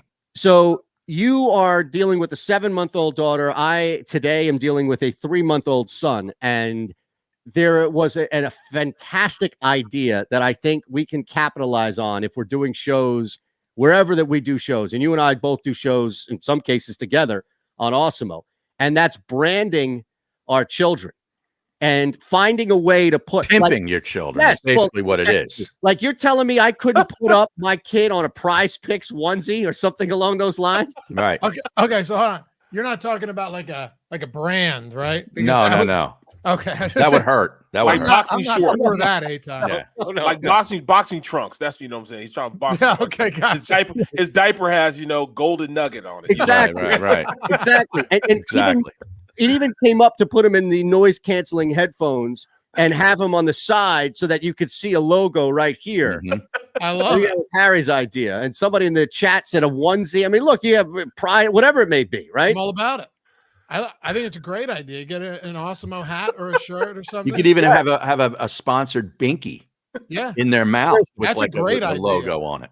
Now, what's the legalities of this? Can I pocket the money or do I need to legally set up some fund for the kid and it goes to him? That's children's slave labor, man. Just letting you know. Oh, welcome to all that money you get from other babies seeing that shirt and being like, man, I got to play Prize Picks. That's okay. Nike's okay with that, Eytan or Barrett. Yes. Yeah. Eytan's got the Nike swoosh on it. He's okay with that. There we go. That's fine too. I just need to make sure that I don't need to give any money back. Right. The IRS isn't going to come for me, or my kid's not going to divorce me in 10 years, right? What's that? Oops, I did it again, girl. What's her name? Britney Spears. Britney Spears. You're gonna be like Britney Spears pops. Take control of all Teddy's money. Yeah. Oh my goodness, man. That's great. So just something to think about. That's all. Because I am now working hard. And you're right. It couldn't be Prize Picks because I don't know how many 12 months or 14-month-olds are eligible. But we could do something like we could appeal to the parents. I'm sure there are people out there in the chat right now who are watching the show who have kids and they're thinking, I was using these one diapers, but that diaper looks really comfortable on that guy's kid right there. Mm-hmm. I might try that diaper. I might try the Huggies. You got to be visible though, right? Well, that's the trade. Yeah, I mean, I the trade-off is that I'm having a child up and holding this child in front of you're like over the shoulder, like doing a little burping thing, and on the rear end of the diaper is a big advertisement. That's probably. I just meant like usually you have pants on. Yeah, well, Eytan has pants on. The kid does. Eytan does. Yeah. Don't assume anything over here, please. That would be a major failure to assume. Okay. I have a seat that slides like Collinsworth, so I could slide out of camera shot and then get up. Yeah. Yeah. I learned the hard way one time doing a show with Harry when I got up in front of the stream without properly making myself visible, like preparing myself, or maybe preparing the world. Myself. That's all. All right, that's probably a better way to put it. So we got some news coming out here. We'll talk about this, bounce around a little bit, but we also want to get your thoughts on, as we were just talking about it, this Monday night game here and looking at it really from all over. If it's DFS to betting to just generally rooting interest on the team. What's your gut tell you as far as just the game? Like, don't even think about it. What's your gut tell you about Monday night? As an eternal pessimist, nothing good. You're a Philadelphia fan. We expect nothing less. That's kind of how we do things around here, right? Except you always get the radio callers that are like, they do the point, and I get why we do it. Okay, so I'm not hating on anyone that does it, but the pointless exercise of going through the schedule and being like, win, loss, win, and like I see them going 15-2, and we all know how ridiculous that is. But look, it should be a competitive game. What I want to here's the problem I have. After you guys probably agree with me on this. After 2 weeks, there's very little that we actually know about this league. There's so much parity in it. Yeah. It's such a small sample size from season to season. So we know that Kansas City's offense is really good. We know that the Arizona offense is good. We know that the Jags and the Jets are awful again. But what about the Eagles? Like, was their win in week 1 more of an indictment on Atlanta than it was praise towards the Eagles? And what about week 2? While our offense was awful, we still held a good San Francisco offense to 17 points. And outside of that one long, like 90-plus yard sustained drive that they had, they couldn't get much going. So they had two big long drives. Oh, you're right. One in the second. Yeah. One was like 9 minutes long. You're and right. The other one went right. 90 some yards too. But like, is the Eagles defense actually better than we expected? And is the offense not as good as we thought they were in week 1? I have so many questions about this team, and I have equal amount of questions about the Cowboys. So this isn't one that I have a strong lean on either way. Yeah. I know that's not the answer you want. No, it's definitely, I think it's a representation of how a lot of people feel, where you kind of need, and it's counter to who we are, not only as Philadelphia sports fans, but just as people, right? It's just a population to have to wait for something. Like, we don't have enough data yet. We don't we have 2 games. Right. And I think we need a third game, to Lofty's point, to truly get an idea of the DNA of this football team. Yeah, it's fair. Probably not going to be one or the other extreme. Like, I will give you that. We probably won't see Jalen Reagor kill an X-play or Quez Watkins go 91 yards and not score. Like, we won't see them put up 50 or so, like it felt like against the Falcons Dallas Monday night. So, yeah, but the beauty of it is that nobody knows what that middle ground is. Nobody, not even Barrett, who has watched every single second of tape 10 times over, can tell us what this team could be Monday night. There lies the problem, because I can't tell, and I don't know what type of offense they're running right now, man. Right. I've watched both games over and over again, trying to get a sense of what they do best, what they don't do good. I mean, it's still up in the air, but you don't get a real NFL team's identity until after the 4th game. I'll know more in the 4th game, but after the 4th game, you know what you do best. You're going to run those plays regardless of they know what you're doing it or not. You know what you can hang your hat on: defensively, offense, and special teams. What I do know is Dallas's defense has given up about 800 yards through the air in 2 games. Yep. So they got a lot of new starters, but I'm not sure they've gelled yet, or if they're going to. Where are you guys at on Jonathan Gannon and on Nick Sirianni? Because it feels like Gannon and Barrett and Harry and Eytan, you guys could probably answer this. Like, feels like Gannon has actually in week 1 made some great defensive adjustments, and I was pretty impressed with that. And then week 2, kind of fell flat. And then Sirianni looked like he forgot how to play calls in the second half of week 2. So where are you guys at on them to start the season? With me, I still think that they're still trying to see what their players do best, especially on the defensive side of the ball. I mean, what I've seen from him is he's run several different schemes, trying to figure out what's best for situational football for him. I know on first down, run downs, they like to cover both guards in the center, in a bear front, or we call it Navajo, or I mean, it's like a run stopping front, and they like to put Jannard Avery as a rush in / linebacker type of player. So they could stop the run with that, but then they're kind of vulnerable against the pass. So now you're putting a guy who's not really I thought he's going to be a better cover linebacker than he is, in Eric Wilson in a position where now he has to cover a tight end or a running back out of the backfield. I haven't seen him be the player that I thought he was going to be coming from Minnesota. I haven't seen that yet. Yeah. But I think he's adjusting to what he needs to do. I thought he fell short on 3rd down because he had a lot of instances where it's like almost like a picket fence defense, and I hate that with a passion. But then he goes and he runs man, and he makes some things happen. So I'm still trying to see what they're doing. But Gannon, I can see him being a multi-front guy, and he's not. I think he needed to blitz a little more this last game, but he's shown me a little something. I like him. As far as Sirianni goes, I think he's still trying to figure out exactly what his quarterback can do. And he looks at the defense that he's going up against week to week, and he's had two totally different opponents. Mm-hmm. And it was like, look, I don't need to go deep against the Falcons. I know I can nickel and dime my way through that team, but with San Francisco being down those 2 cornerbacks, he was like, I'm going to take some shots and see what happens. And, some of them paid off, some of them didn't. But I think he's kind of a week to week, what am I up against guy? How, which is, I like that way. It's not just like, this is our offense, this is what we run. It's like, how can I take advantage of my opponent this week? I'd say the biggest difference for me is, John, I know every single day coming into the NovaCare Center, I can trust that Jonathan Gannon isn't going to wear some ridiculous T-shirt. That's the best thing that I can do. I didn't like that. I mean, it was so early. It was just like, yo, you won a game. Great. We're all there for you. But you got to slow down on the T-shirts and all of that. I don't care about the dog mentality and you guys pumping yourselves up. You want to ramp up the Drake in practice, everything. Like, I'm good with all of it, except when it becomes like this marketing thing and just trying to ramp up. And the best thing that happened in all of this, where people thought I was a maniac and an idiot, and I guess just all those beliefs were true after me throwing a fit about this shit on Friday, was that he ran the Philly special.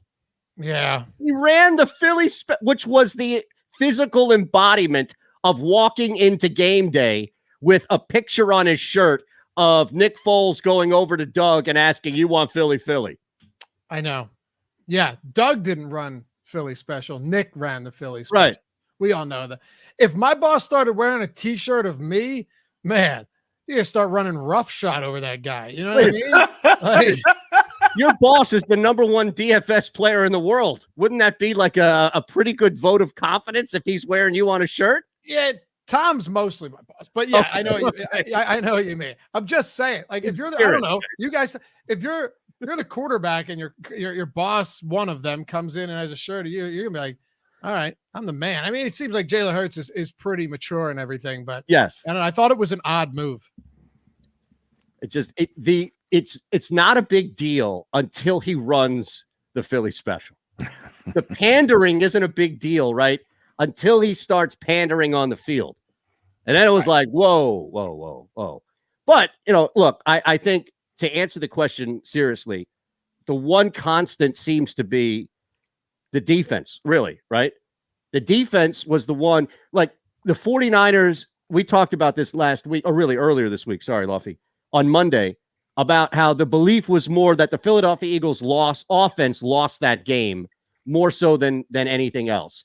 Yeah. But what I would say is for 2 straight weeks, the Eagles defense has played the most consistent across the board. And I think Hargrave's been great.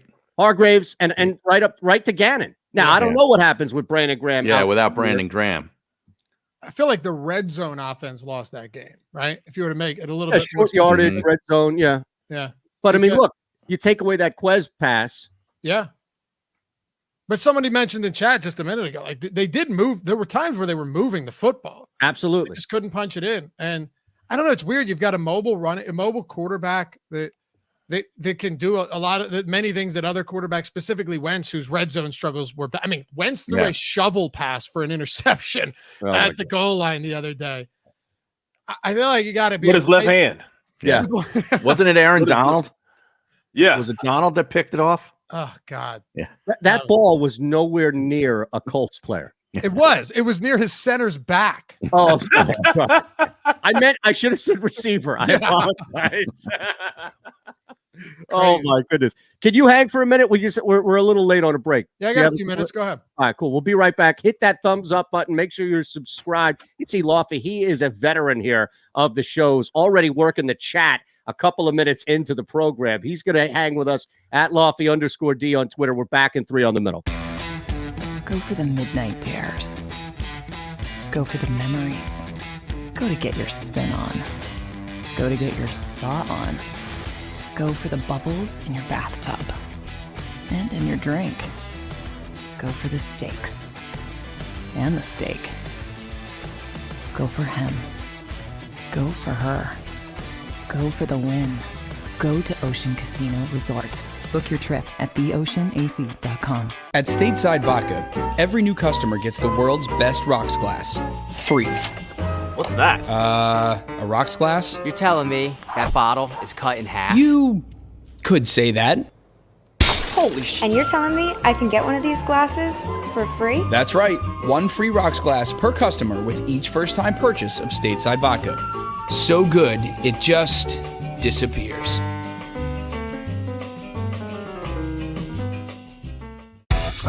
The savory taste of a good bag of beef jerky is so enjoyable at any time of the day, as long as you can find it. Here's what we suggest. Pure Bull Beef Jerky is our answer, and soon it will be yours. Locally produced in the Philadelphia region, this high-quality, healthy protein snack is easy to secure. Go to steersnacks.com, and you'll see hot garlic, tropical heat, Pure Bull dry rub, and our favorite, Huck and Fod. What's that? Huck and Fod. Go now to steersnacks.com. As a hard-working American, you've never experienced how tough life can be until now. A catastrophic injury while working on the job. A personal injury from someone else's negligence. Turned away by other law firms in the region who didn't bother to learn your story. It's time to meet the Fritz & Bianculli Law Firm and managing partner Brian Fritz. Badly injured? Call the Fritz & Bianculli Law Firm. Find out why they say, we got this. Go for the midnight dares. Go for the game. Go for the hits. Go for the fans. Go for the win. Go to Ocean Casino Resort. Book your trip at theoceanac.com.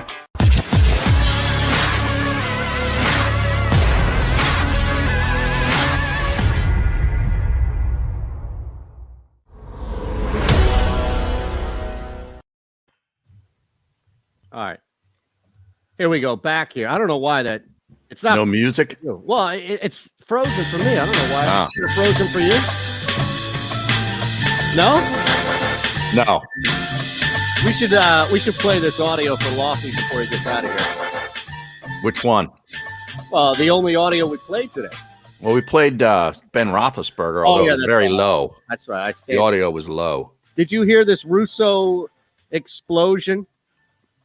May now. Dog Russo explosion on his whole thing is nothing is good today. Right.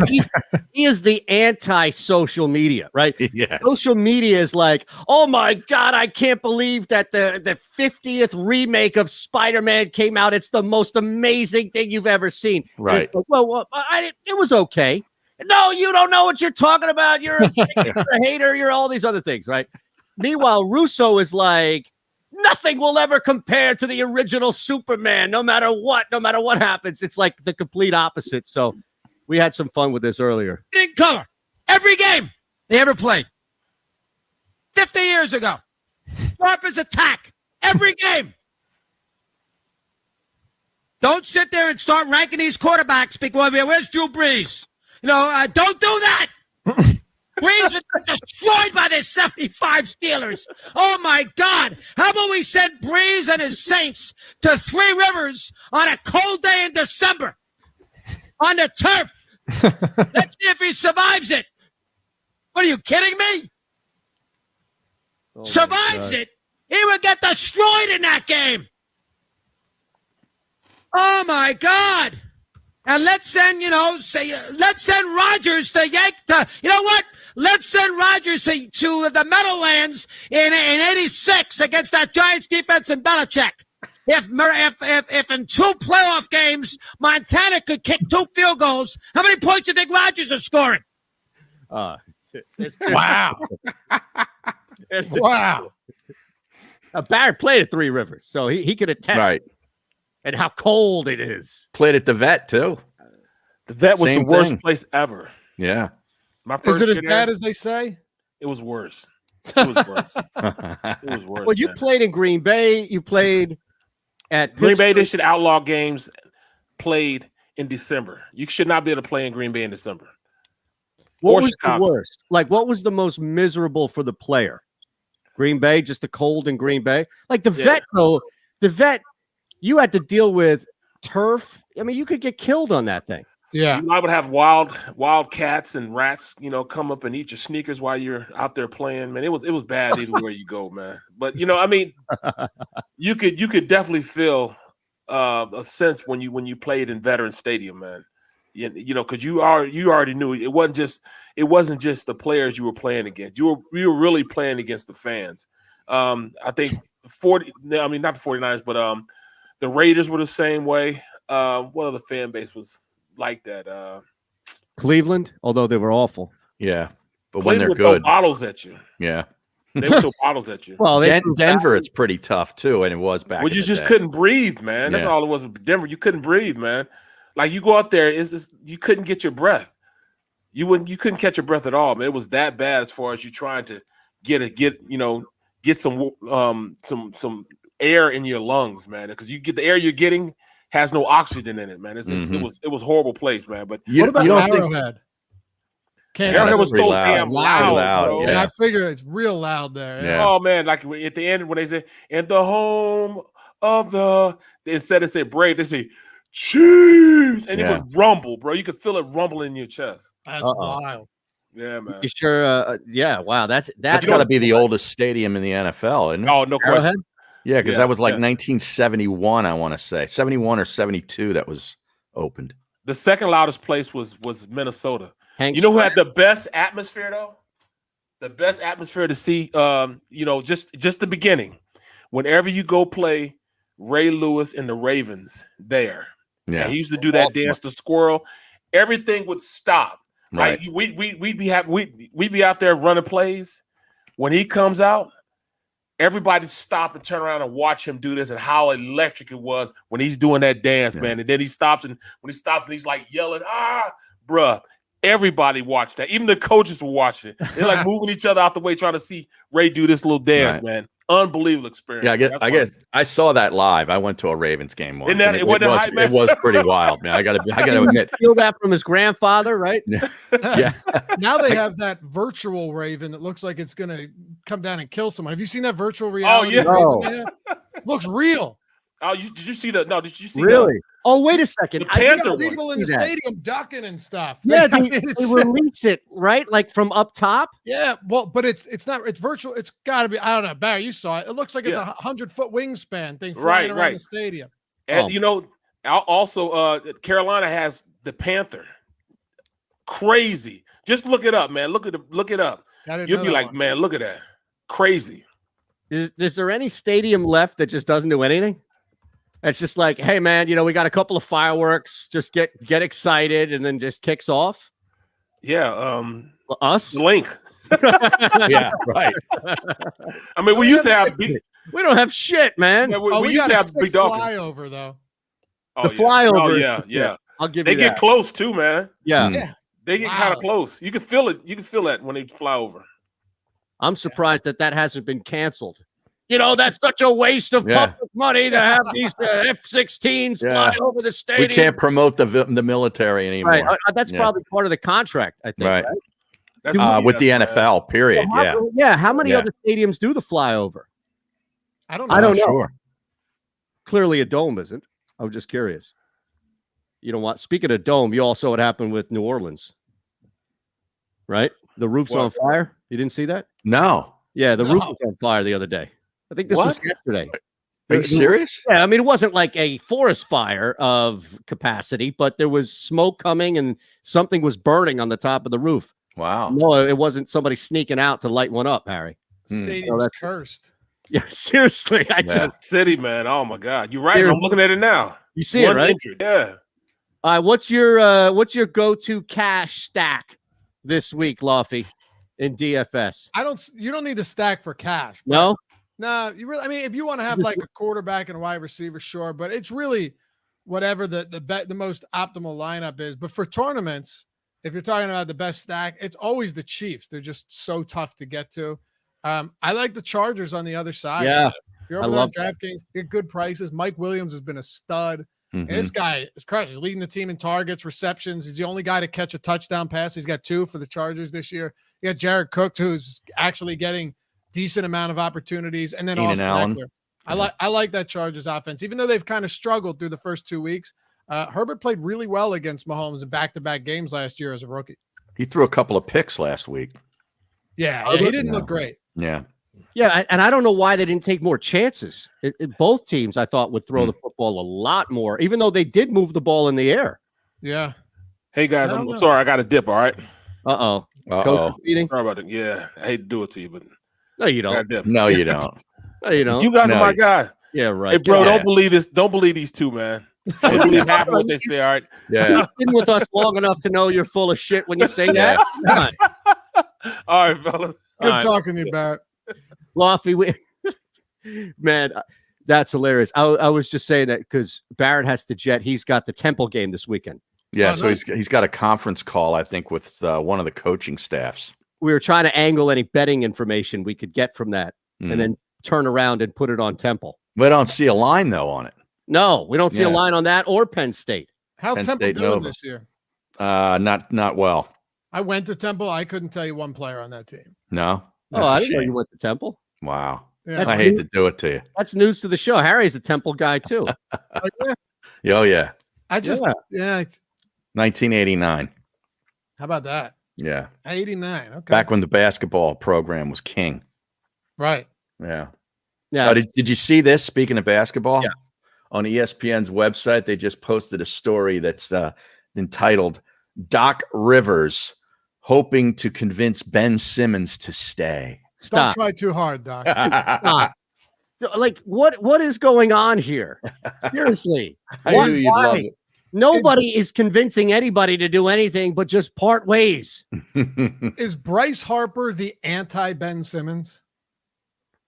You know, I think he is, because I thought that this year, because like before the whole MVP stuff really took up, I thought that this was going to be a year in which people turned on him because the RBI were low, because the team wasn't performing well, because of the contract. And I don't know, man. He's bulletproof. Yeah. The year that this guy has right now, I think he's bulletproof. It would take a bunch of years of shitty baseball, I think, for people to turn on him.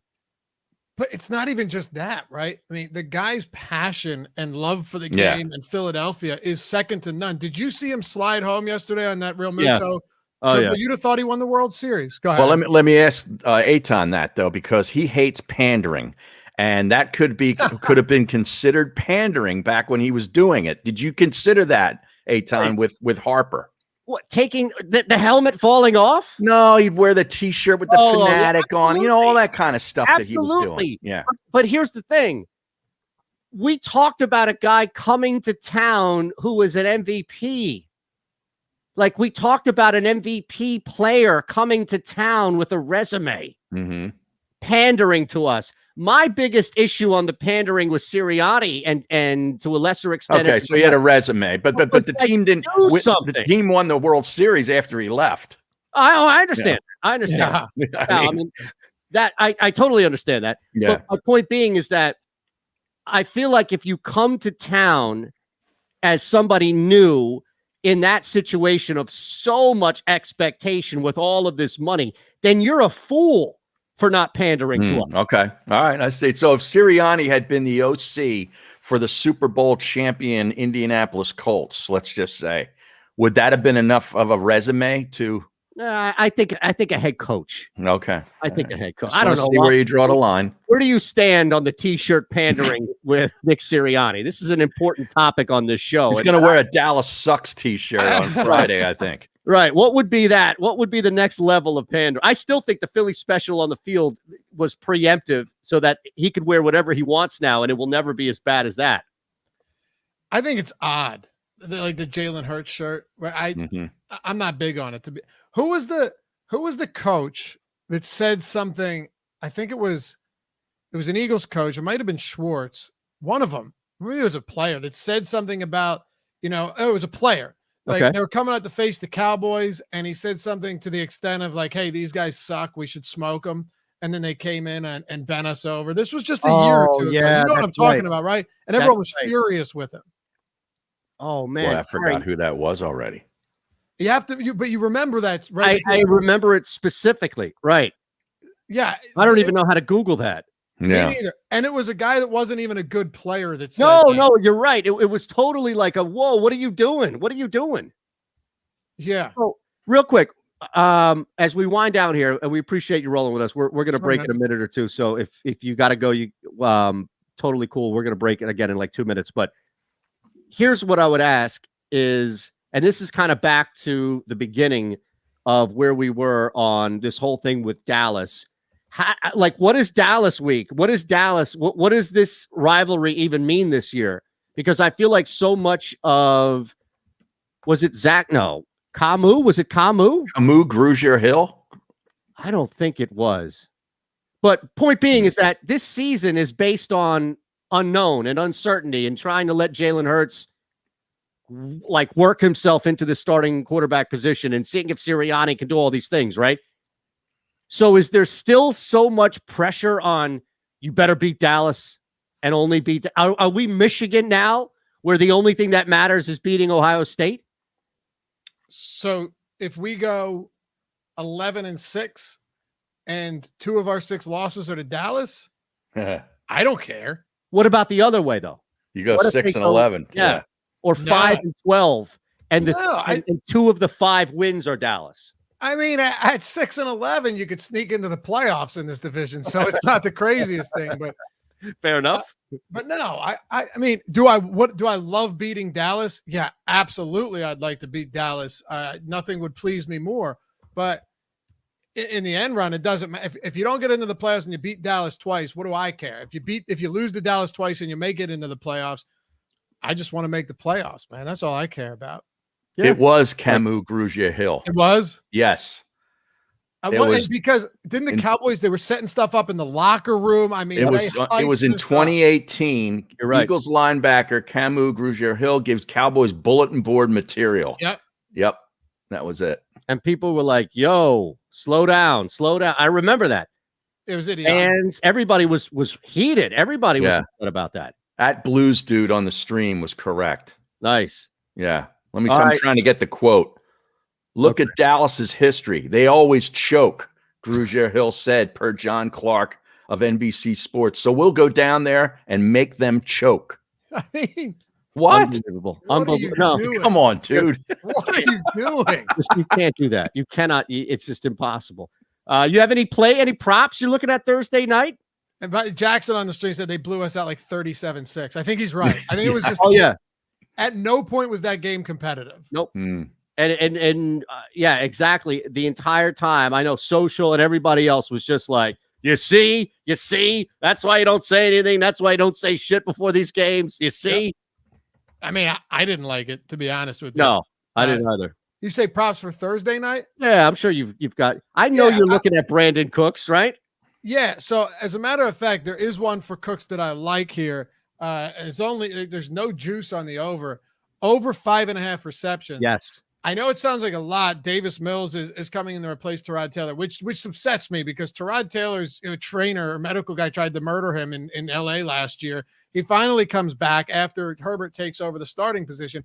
He looked really good for Houston. It was surprising a lot of people. They were competitive against the Browns. They smoked Jacksonville, and then you got Davis Mills. I mean, I don't feel confident in Davis Mills. What I do feel confident in, he targeted Cooks 10 times in the second half on 18 passes. That's a 56% target share. So even if they didn't connect on a bunch of those, who else do you have? There's nobody else on this roster. Even Nico Collins hit the IR. He is the only viable pass catching option. So they're likely playing from behind. I think he probably easily gets over double-digit targets here. I like the over 5.5 receptions on Cooks. I like that too. Love it. We're tailing you, brother. Great case. Good. Yeah, in that game, Dallas won that game in overtime, 29-23. Amari Cooper had 3 touchdowns. Wait, that's the game? Yep. It was December of 2018. Yeah, Amari breaking out on that game after Camus Grugier Hill. Amari had the 200-yard game, I believe it was, and also there was a ball that was tipped off of our corner's hands and straight into his hands for the overtime win, I think, if I recall correctly. But that was that game that was absolute crap until the fourth quarter. Then everybody started scoring. It was really a weird game. Yep. Yeah, Amari torched us. Awesome. Brother, we appreciate you hanging with us for a while today. Thank you. Big time. Of course, guys. A lot of fun. How are you? Thank you. Yeah, great to see you. At Lofty_D. That's how you follow Dave on Twitter. Make sure you see everything. He's doing a ton of great, fantastic things across 3 big channels on Awesemo as well. Thank you, man. Oh, yeah. Check out the Awesemo Fantasy Football channel if you're into that type of stuff. All right, guys. Good talking to you. You got it. All right. We're back on Thursday. Barrett will be back with us as well, fresh off the coaches meeting. We'll try and track down Newey and see what we could get from Dallas. Thanks to everybody. Hit that thumbs up button on your way out. Make sure you're subscribed to the JAKIB Media YouTube channel. Go for the midnight dares. Go for the memories. Go to get your spin on. Go to get your spa on. Go for the bubbles in your bathtub. And in your drink. Go for the stakes. and the steak. Go for him. Go for her. Go for the win. Go to Ocean Casino Resort. Book your trip at theoceanac.com. At Stateside Vodka, every new customer gets the world's best rocks glass. Free. What's that? A rocks glass? You're telling me that bottle is cut in half? You could say that. Holy shit. And you're telling me I can get one of these glasses for free? That's right. 1 free rocks glass per customer with each first-time purchase of Stateside Vodka. So good, it just disappears.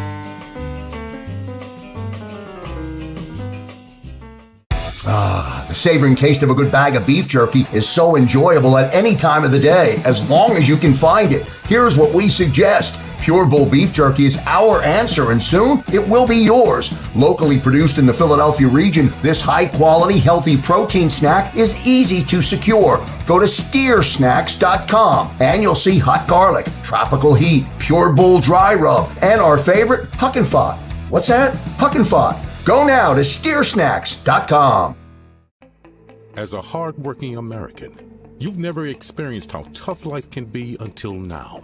A catastrophic injury while working on the job. A personal injury from someone else's negligence.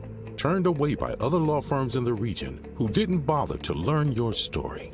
It's time to meet the Fritz & Bianculli Law Firm and managing partner Brian Fritz. Badly injured? Call the Fritz & Bianculli Law Firm. Find out why they say, "We got this." Go for the midnight dares. Go for the game. Go for the hits. Go for the fans. Go for the win. Go to Ocean Casino Resort. Book your trip at theoceanac.com.